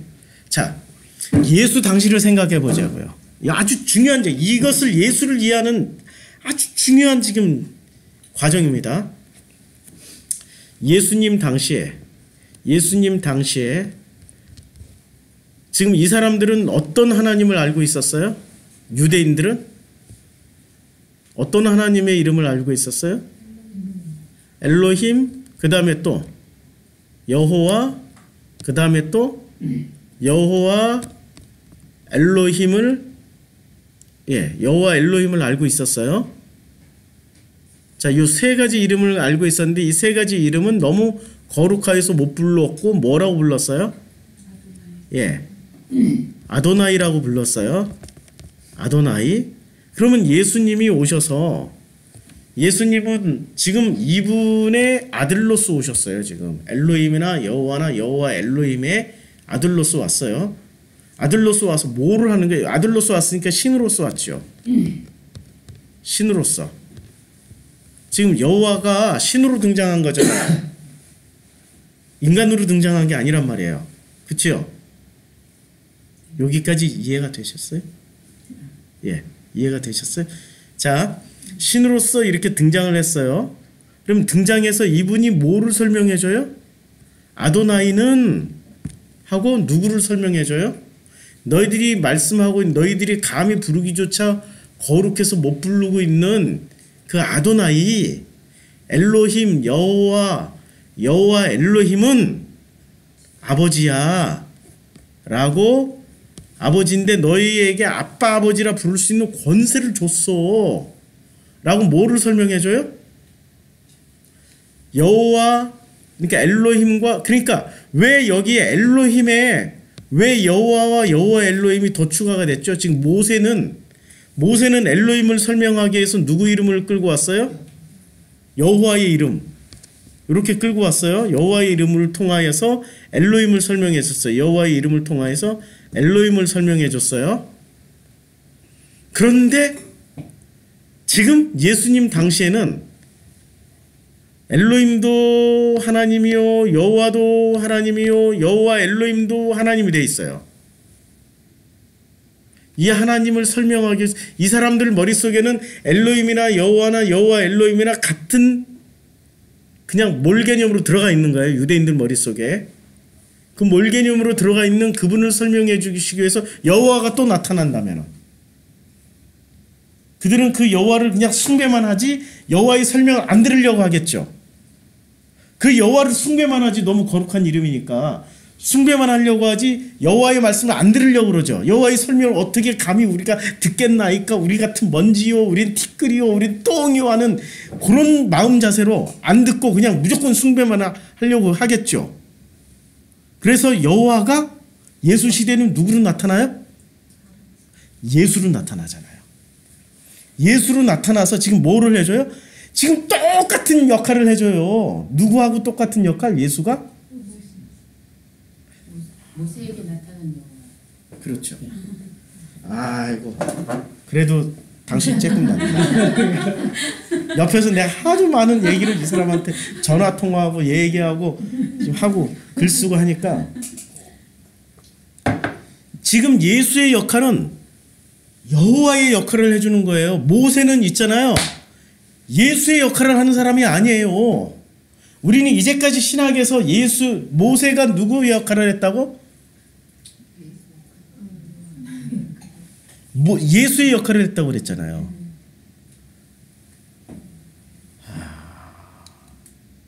그렇죠? 지금 여호와의 역할을 신약에서 요한복음에서 누가 해주고 있냐면은 예수가 하고 있어요. 예수가. 그럼 예수는 누구를 설명하시기 위해서 왔어요? 예, 요 대표 다 아도나이를 설명하기 위해서 왔어요. 아도나이를. 너희들이 감히 거룩해서 그 입에 담지 못하는 그 이름 아도나이를 설명하기 위해서 내가 왔어. 그리고 그 아도나이를 설명을 해줘. 아도나이를 설명하다 보니까 아도나이를 못 알아듣는 그 인간들이 예수를 어떻게 해요?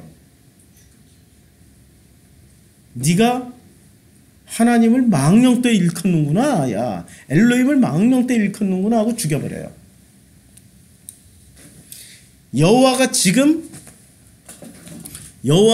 우리 앞에 나타난다 할지라도 우리는 여호와를 어떻게 해요?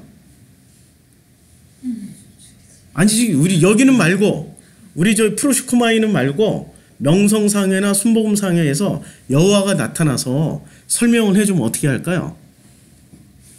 때려 죽여요. 시스템을 망가뜨리는 자라고 생각을 하고, 예, 시스템을 망가뜨리는 자. 자, 지금 이제 여호와의 위치가 좀 이해가 되시죠? 여호와의 포지션. 이집트에서 다시 이제 성경을 또 다시 읽어요.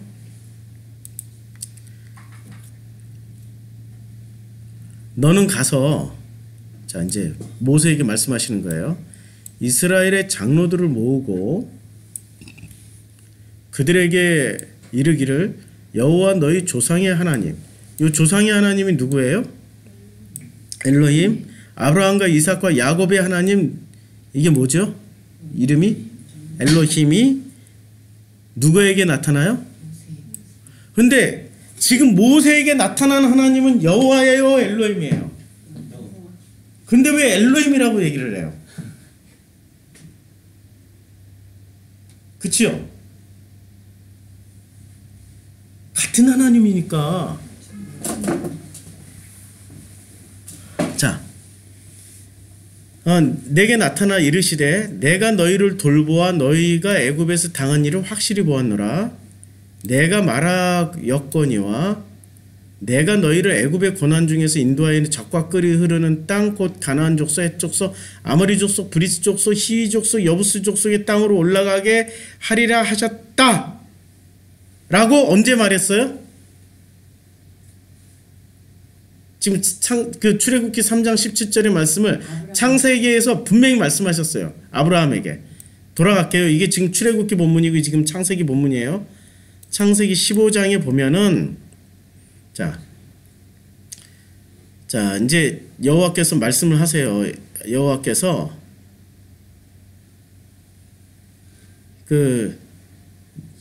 15장 이제 여호와께서 아브라함에게 이르시되 너는 반드시 할라. 내 자손이 이방에서 객이 되어 그들을 섬기게. 그들은 400년 동안 내 자손을 괴롭히리니 그리고 너는 내 자손은 4대 만에 이 땅으로 돌아오리니 이는 아모리 족속의 죄악이 아직 가득 차지 아니함이라. 그리고 18절에 내가 이 땅에서부터 이 땅을 애국강에서부터 그 큰 유브라 때까지 내 자손에게 주노니 곧 겐 족속, 그니스 족속, 갓 족속, 헷 족속, 브리스 족속, 아모리 족속, 가나안 족속과 기르가스 족속과 여부스 족속의 땅을 너에게 주겠다라고 했어요. 이 말을 어디서 또 하셔요? 지금 정확하게 출애굽기 3장 17절에서 말씀하고 계세요. 내가 말하였거니와. 그러면 이때 누가 말을 했어요? 아브라함에게. 아브라함에 계셨던 하나님 말씀하셨는데 다시 창세기 15장으로 올라가서 이때 말씀하시는 하나님의 이름이 뭐냐 이거죠. 자, 여호와께서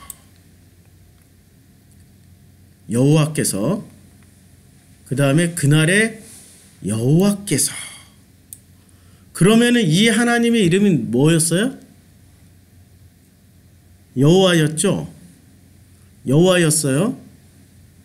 그러면 이 하나님의 이름이 여호와였는데 출애굽기에서 이 3장에서는 지금 뭐라고 17절에 말씀하시는 내가 말하였거니와 라고 할 때 이때 나는 또 누구예요? 이때 16절에서 이어지죠. 이르기를 여호와 너희 조상의 하나님 곧 아브라함과 이삭과 야곱의 하나님. 그러니까 여호와 너희 조상의 엘로힘 곧 아브라함과 이삭과 야곱의 엘로힘이 내게 나타나서 너희를 돌보아 애굽에서 당한 일을 확실히 보았다. 내가 말할 때는 누가 지금 얘기를 하는 거예요? 엘로힘이죠. 그러면 자, 아브라함에게 나타났던 그 엘로힘은 다시 창세기 12장 1절 수수께끼 낼게요. 이제 알니까 너가 본토 친척 아비집을 떠나라고 말할 때 하나님 이름이 엘로힘이었을까요? 여호와였을까요? 왜 여호와라고 생각을 하세요? 그냥 기억력이 무지 좋으신 거예요. 미리 정답을 얘기해서 재미가 없는데 여호와께서 말씀하신 거예요. 왜 여호와께서 말씀하실까요? 지금 아브라함의 아버지 데라의 직업이 뭐였습니까? 그렇죠. 그러면 아브라함이 살았던 그 지역에 엘로힘이 어떻게 됐어요? 훼손됐어요. 누구처럼? 이집트처럼. 그래서 훼손된 지역에 반드시 나타나신 분이 누구세요? 여호와. 훼손된 지역에 반드시 나타나신 분이 누구세요? 예수.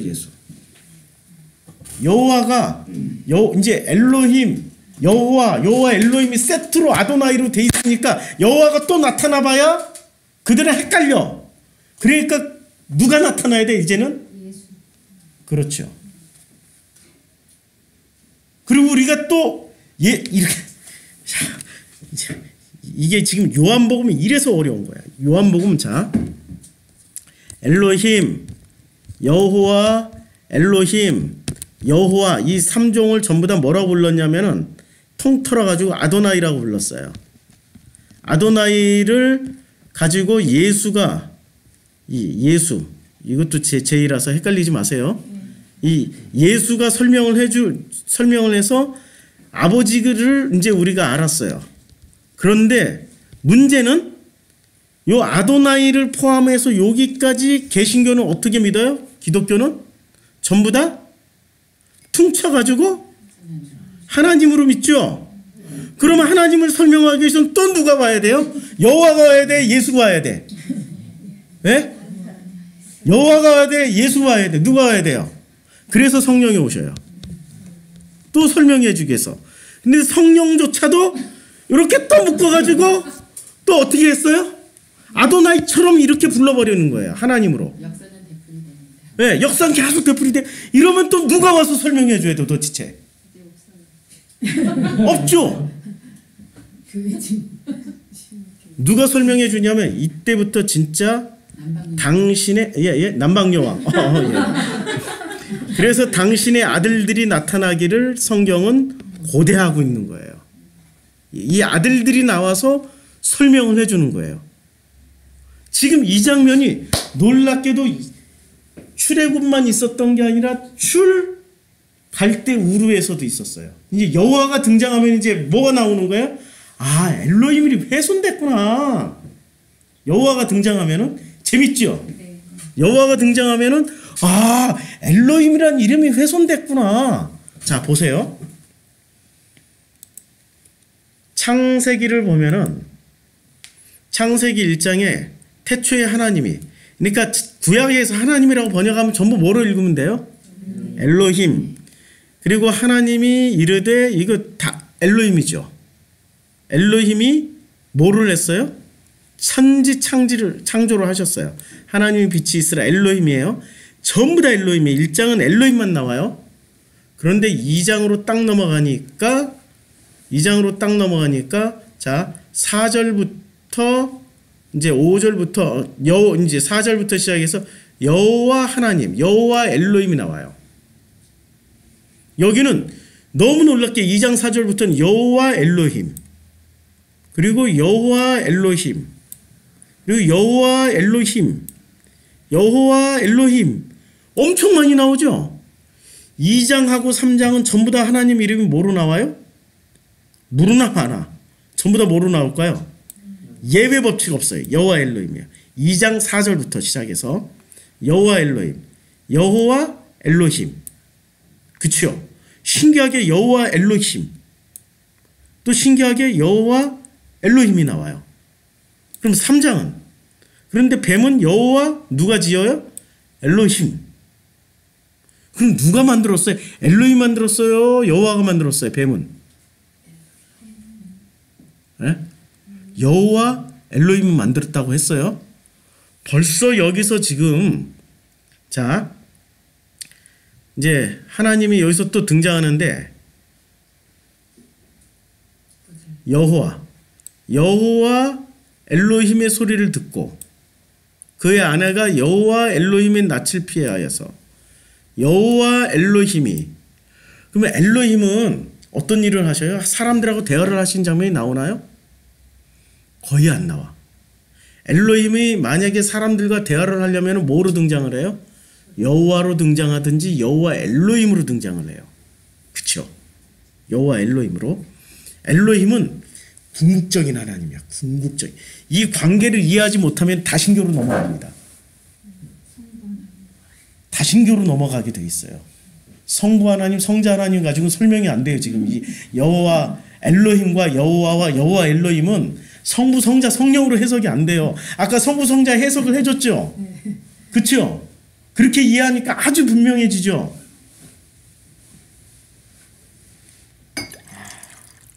오늘 어떤 성도님하고 만나서 점심을 오래 먹고 대화를 오래 나누는데 그분이 내내 반복해서 해주시는 말씀이 그거예요.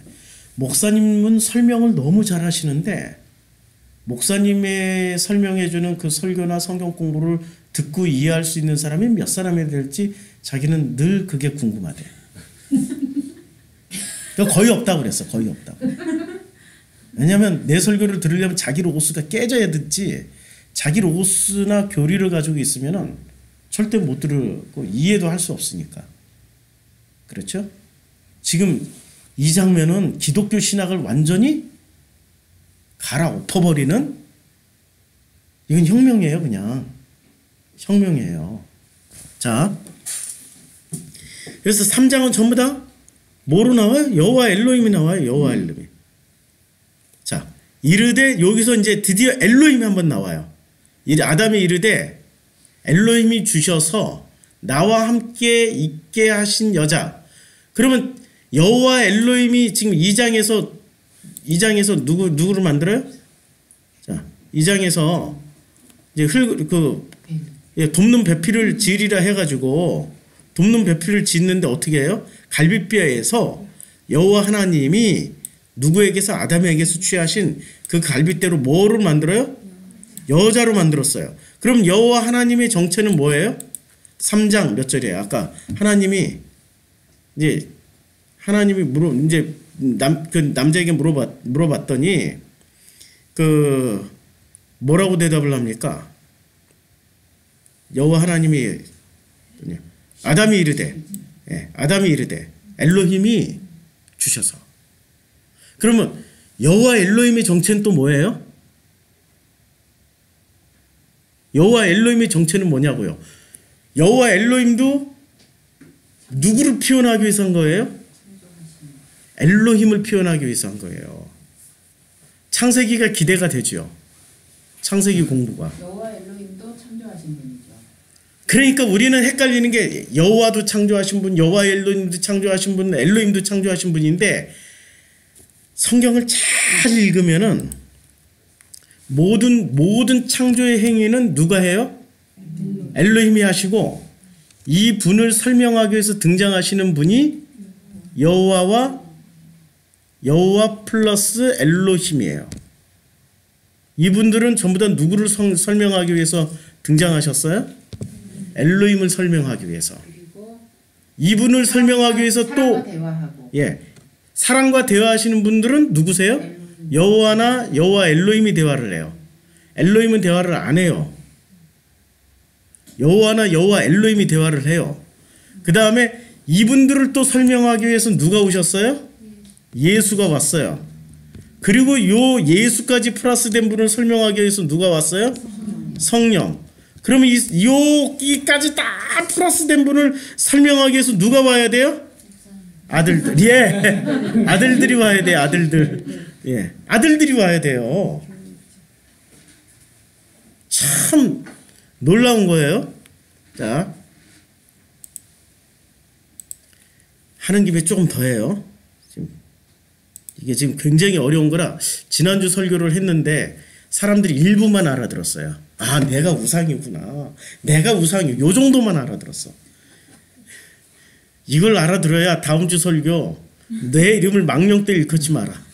벌써 감 잡으셨죠? 망령때 일컫는 게 뭔지를. 자, 이제 4장에 넘어가서 보자고요. 4장이 넘어갔는데 여기서는 여호와만 등장해요.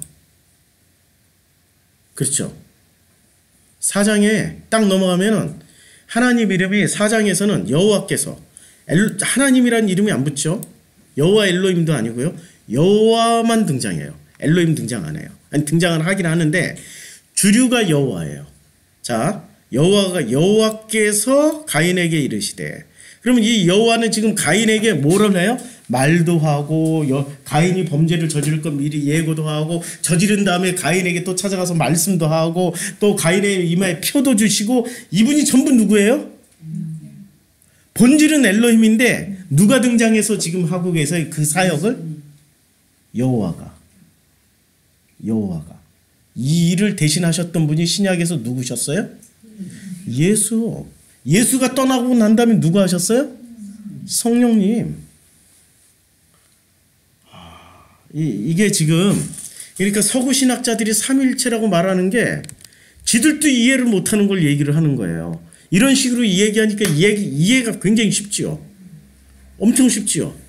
자, 그래서 가인이 누구한테 말을 해요?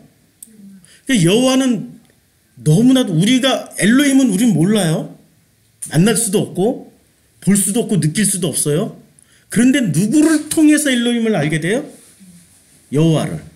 그러니까 여호와의 모습을 잘 보면은 성경에서 등장하는 여호와의 모습은 예수처럼 보이기도 하고 성령님처럼 보이기도 해요. 우리가 지금 예수가 없으니까 누구랑 대화를 해야 돼요? 성령님하고 대화를 하는 거죠. 그러니까 지금 가인이 누구랑 대화를 해요? 여호와랑 대화를 한단 말이에요. 그래서 여호와가 어떻게 돼요? 여호와가 그에게 이르시되 그렇지 아니하다. 가인을 죽이는 자는 벌을 7배나 받으리라.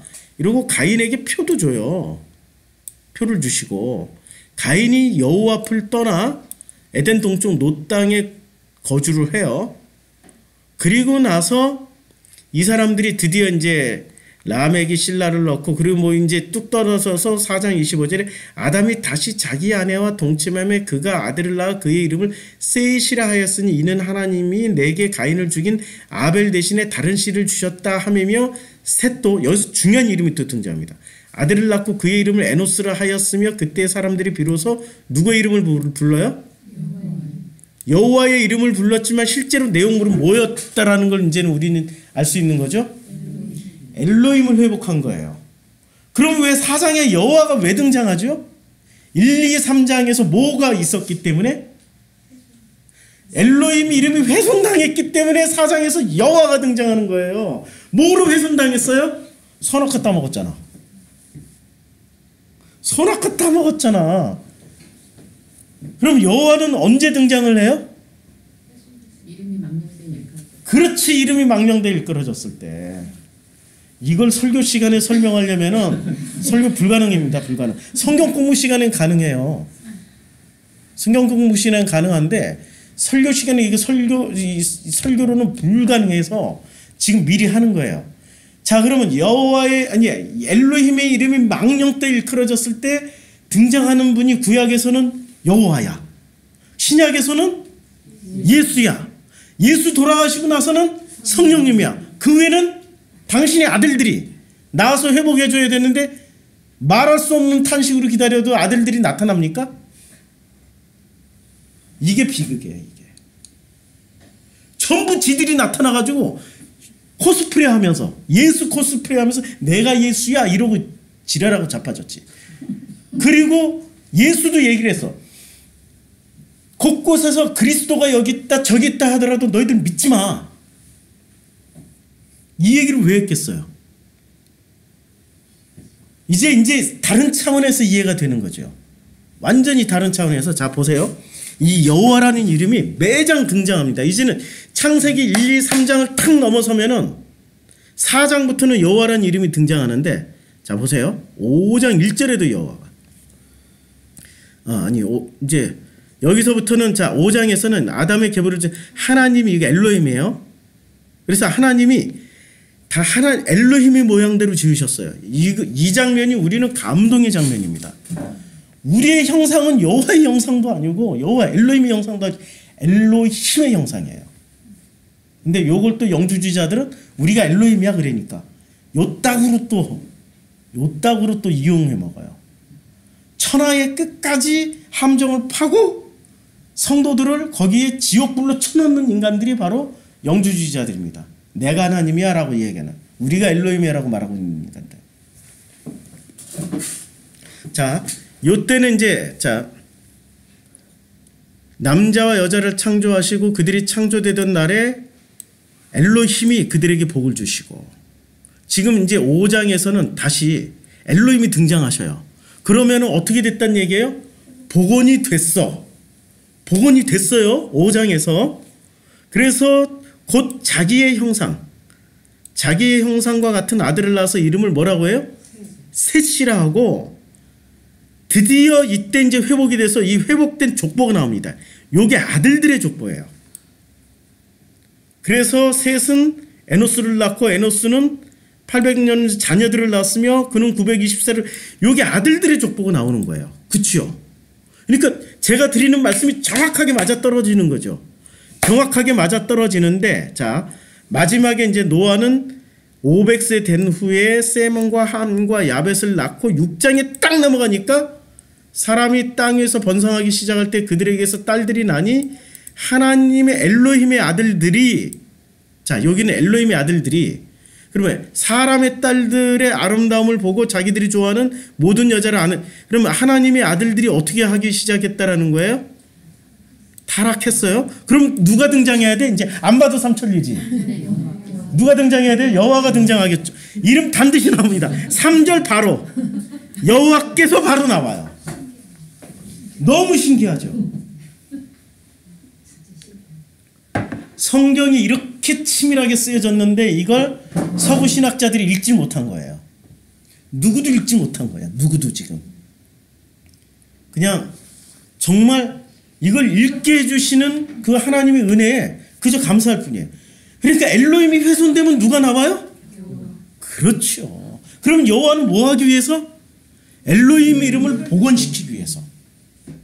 그 내용으로 엘로힘이라는 이름에 그 거기에 담겨 있는 그 거룩하고 위대하고 숭고하고 우리가 감히 입에 담을 수 없는 그 엄청난 그 하나님의 엘로힘을 회복하기 위해서 여호와라는 이름이 딱 등장해요. 등장해서 어떻게 하십니까? 이 여호와는 항상 동일시해요. 누구랑 동일시해요? 엘로힘과. 그래서 나의 영이 누구예요? 창세기 1장에 나온단 말이야. 창세기 1장에 누구의 형상대로? 자, 창세기 1장 26절.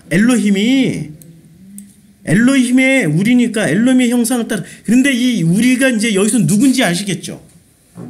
엘로힘 안에 담겨져 있는 여호와 엘로힘이 한 팀이야. 그런데 본질은 엘로힘이야. 그냥 너무 심플하죠. 삼위일체로 이해를 안 해도 이제 이해가 되죠. 그냥 우리가 돼 있어요. 우리의 형상을 따라서 우리의 모양대로 우리가 사람을 만들고 그들과 그리고 하나님이 자기 형상 곧 하나님의 형상대로 사람을 창조하셨어요. 그리고 2장에 넘어가면은 그 사람에게 뭐라고 말씀하시냐면, 자, 여호와 하나님이 이제 여기서는 여호와 하나님이에요. 그러면 여호와 하나님이 등장할 때는 누구를 설명하기 위해서? 여호와는 복원시키기 위해서. 그 다음에 여호와 하나님은 설명해 주시기 위해서. 이제 좀 구분이 되죠? 자, 여호와 하나님이 등장했어요. 여호와 엘로힘이 등장을 했어요. 근데 여호와 엘로힘이 무슨 일을 했어요? 여호와 엘로힘이에요. 엘로힘이 땅의 흙으로 사람을 지으시고 그 코에 뭐를 불어넣어 주셨어요? 생기를 불어넣어 주셨어요. 생기를. 자, 그러면 아까 우리가 출애굽기 몇 장 했죠? 출애굽기 하고 있었나요? 창세기 바로 직전 본문. 여기 왜 여기로 넘어왔지? 창세기 6장. 아니 6장. 창세기 6장. 여호와 하나님께서 나의 영이, 그럼 나의 영이 영원히 사람들과, 그러니까 나의 영이 들어가 있는데 그 영이 여호와의 영이에요? 여호와 엘로힘의 영이에요? 엘로힘의 영이에요. 엘로힘의 영이죠. 이제 심플하게 이해가 되죠. 이제 헷갈리지 마세요. 여호와가 어떤 일을 했고 여호와 엘로힘이 어떤 일을 했고 엘로힘이 어떤 일을, 모든 것의 근본 중에 근본은 누구세요? 그 이름은? 그걸 누가 꼭 훼손을 시켜요? 인간들이, 종교하는 인간들이. 종교를 안 해도 훼손시켜요. 종교를 안 해도 훼손시키고 반드시 훼손시키게 돼 있어요. 훼손당한 그 시점에 누가 꼭 등장을 해서 엘로힘을 복원시켜요? 여호와가. 그리고 여호와가 복원을 시키면은 누가 설명을 해줘요? 여호와 엘로힘께서. 그래서 나의 영이, 그러니까 나의 영이라고 할 때, 이게 여호와의 영인가? 헷갈리지 마세요. 나의 영이 영원히 사람과 함께하지 아니하리니 이는 그들이 육신이 됨이라. 이래서 이제 여호와께서 어떤 일을 하세요? 여호와는 있잖아요. 하나님의 그 엘로힘을 복원시키기 위해서 우리를 사랑만 해주는 게 아닙니다. 어떤 일을 해주세요?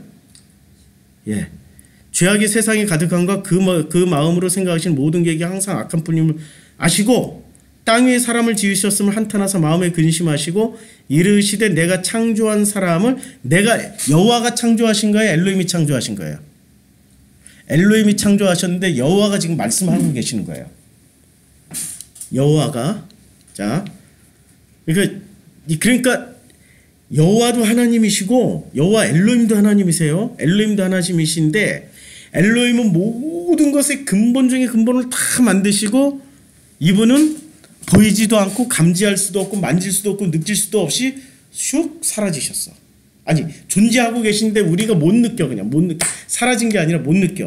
근데 이분이 어떠한 때마다 시마다 당신을 이렇게 드러내시고 계시하기 위해서는 누구로 등장을 하세요? 여호와나 여호와 엘로힘으로 등장을 하는데 여호와의 역할은 주로 여호와 엘로힘의 이름이 완전 타락했을 때 아니 엘로힘이 이름이 사람들에 의해서 망령되이 일컬어졌을 때 비로 딱 등장하세요. 등장하셔서 하시는 일이 뭐죠? 심판. 그러니까 애굽에 가서 제일 먼저 뭐부터 했어요? 니네 백성 안 내보내주면 10가지 재앙 줘.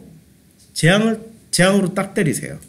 근데 여기는 그 10가지 재앙은 애교고 6장에서 창세기 6장에서 재앙을 보세요. 어떻게 해요? 지면에서 쓸어버려요. 와 이거는 무서운 일이에요. 근데 노아가 이제 여호와께 은혜를 입었다 이 말은 어떻게 됐어요? 은혜를 입어서 어떻게 됐어요? 결론적으로 요 한 구절을 그냥 봐도 이제는 이해가 되죠. 뭐를 회복했어요? 엘로힘을 회복한 거예요. 이제는 성경이 막 보이죠. 이름 하나만 보이더라도 엘로힘을 회복했어요. 예, 그래서 노아의 족본이라 노아는 왜 의인이에요? 왜 당대의 완전한 자라고 번역을 했어요? 하나님과도 엘로힘이 누군지를 제대로 알았고 그 이름을 이제 더 이상 망령되이 일컫지 않고 우상 숭배도 하지 않고 다른 신을 섬기지 않게 된 사람이야. 엘로힘을 알게 됐으니까. 십계명의 1, 2, 3계명을 그대로 그냥 다 지켜내버린 사람이 된 거예요. 그러니까 완전하다고 표현하는 거예요. 완전하다. 온전하다도 번역이 돼요. 온전하다. 자, 그러면은 이제 이렇게 다 대청소를 했어요. 그러면은 이제 9장에서는 이제 드디어 9장에서는 노아와 그 아들들이 방주 밖으로 나오잖아요. 방주 밖으로 나올 때 자, 이제 8장에 이제 물이 줄고 해서 8장이 나와요. 이제 8장이 나오는데 요때 나오는 하나님의 이름은 엘로힘일까요? 첫 번째 방주에서 나왔을 때 처음 만나는 하나님의 이름은 엘로힘일까요? 여호와일까요? 그 답이 다 나왔죠. 누가 말을 해요? 엘로힘이 말을 해요. 엘로힘이 말씀하신다니까. 서구 신학자들이 이거를 이해를 못하니까 이문서, D문서, P문서 이런 식으로 문서를 이건 제사문서, 이거는 민수기 문서 이런 식으로 엉뚱하게 나눠버렸어요. 그것을 마치 진짜 교리처럼 믿어버려요. 그런데 이 문맥을 집요하게 살펴보면은 그래서 저를 하나님이 훈련을 시키기 위해서 시인으로 등단시켰나 봐요. 제가 진짜로 하고 싶었던 건 미술이었거든요. 근데 미술 쪽으로는 길을 막아버리시고 글을 읽는 쪽으로 그리고 그것도 이 본문을 집요하게 읽는 문학 쪽으로 길을 열었어요. 문학 쪽으로 어렸을 때부터 20대를 문학적인 어떤 훈련을 계속 받고 그것을 하다 보니까 보이는 거예요. 이게 제가 뛰어나서가 아니라 하나님이 저를 그렇게 만드셨어요. 그런데 그렇게 만드신 분은 누구시라고요? 엘로힘인데 누가 그렇게 함께해서 만들어줬어요? 저를? 여호와께서 만들으셨지만 그렇게 저를 설명해주고 하셨던 분이 누구세요? 여호와 엘로힘. 구약적으로 표현하면 여호와 엘로힘께서. 그러니까 엘로힘이 노아에게 말씀하세요. 자, 그 다음에 이제 엘로힘이 노아가 여호와께 제단을 쌓고 하는데 여호와는 보이는 신의 이름이죠. 근데 실제로는 누구한테 제단을 쌓은 거예요? 엘로힘이죠. 그렇죠? 여호와께서 향기를 받으시지만 실제로는 누가 받으세요? 엘로힘이 받으시는 거예요.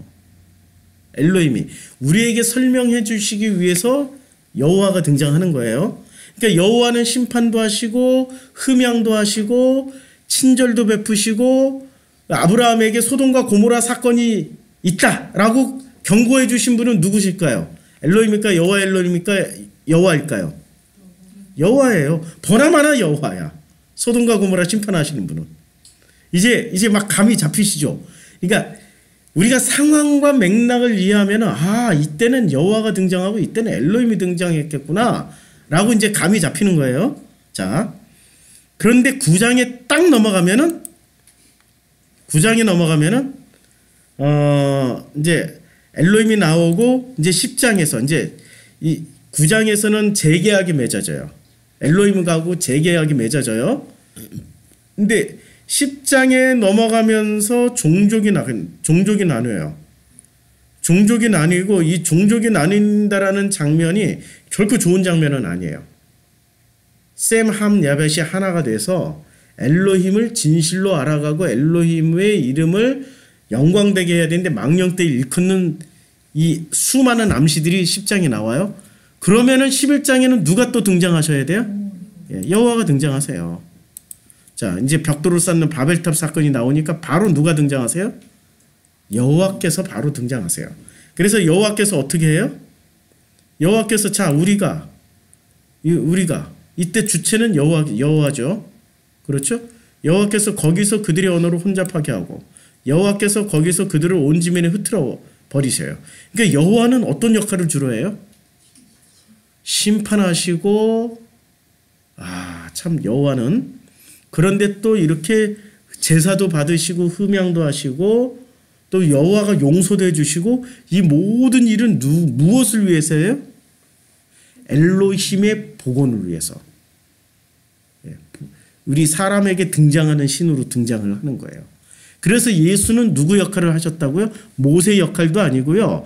그러니까 성경에서 배운 것 이 기존 교회에서 신학계에서 배운 거 다 잊어버리세요. 모세가 예수고 다윗이 예수고 다 잊어버리세요. 다 잊어버리세요. 예수는 누구 역할을 하신 거예요?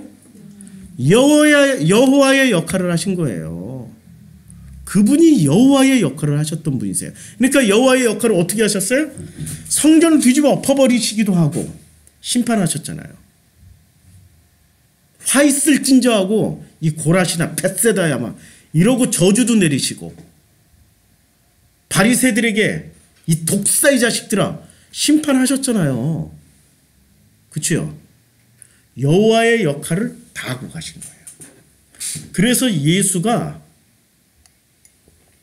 그 역할을 했기 때문에 설사 그가 인간이라 할지라도 이 복음서의 저자들은 그를 인간으로 쓰지 않고 신으로 쓴 거예요.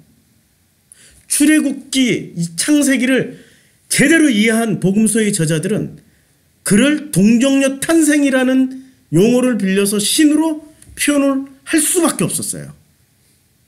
왜냐하면 예수의 포지션이 누구의 포지션이었기 때문에 만약에 모세나 다윗과 같은 포지션이라면 동정녀 탄생이란 안 써도 돼요. 우리도 이해하기 너무 쉬워.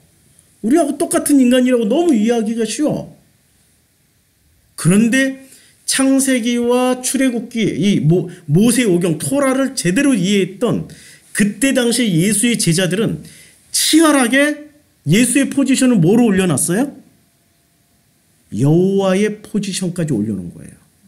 아니 올려놨다라고 하면 또 돌멩이 엄청 날아오지. 여호와로 해석을 하게 된 거예요. 여호와로. 그래서 하나님의 아들이라는 표현을 쓴 거예요. 이제 이해가 되시죠? 이 예수가 등장하는 그 장면이. 자, 그러면 창세기 12장에 뜻하고 여호와가 딱 나타나요. 아브라함에게 말을 해요. 그러면은 이때 갈대오 우르의 상황이 이제 이해가 되는 거죠. 타락했어. 그러면 성경에서 제일 중요한 모티브는 뭐죠? 이제 이 이름을 통해서 보면 엘로힘이라는 이름이 망령되이 일컬어질 때, 망령되이 불리워지게 될 때, 망령되이 불리워지게 될 때 어떻게 해요? 콜드인가? 여긴 불규칙 아니에요? 콜드? 예, 잘 모르겠다. 예, 불규칙 같은데 엘로힘이라는 이름이 망령되이 일컬어질 때 어떻게 해요? 반드시 등장하시는 분이 여호와가 등장합니다. 여호와가 등장해서 엘로힘을 복원시켜줘요. 이게 지금 구약성서가 왜 창세기에서 편향적으로 엘로힘, 창세기 1장은 엘로힘만 써버렸고 1장 2장 3절까지 엘로힘만 썼고 2장 4절부터 마지막 절까지는 왜 여호와 엘로힘을 썼고 그 다음에 4장은 왜 여호와만 썼는지를 이제는 이해를 하시면은 이제는 이 성경에서 반복되는 패턴을 이해할 수 있어요. 그러니까 출애굽 기본 패턴이 뭐예요? 엘로힘이 훼손된 자리에 여호와가 등장합니다.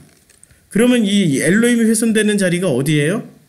갈대와 우르였고 그게 바벨탑 사건이었고 그게 창세기 5장에서 타락한 사건이 그러니까 아들들이 타락한 사건이 6장에서 나오잖아요. 아들들과 사람의 딸들이 결혼한 사건들로 인해서 훼손되는 거예요. 누가? 엘로힘이. 그럼 반드시 누가 등장해요?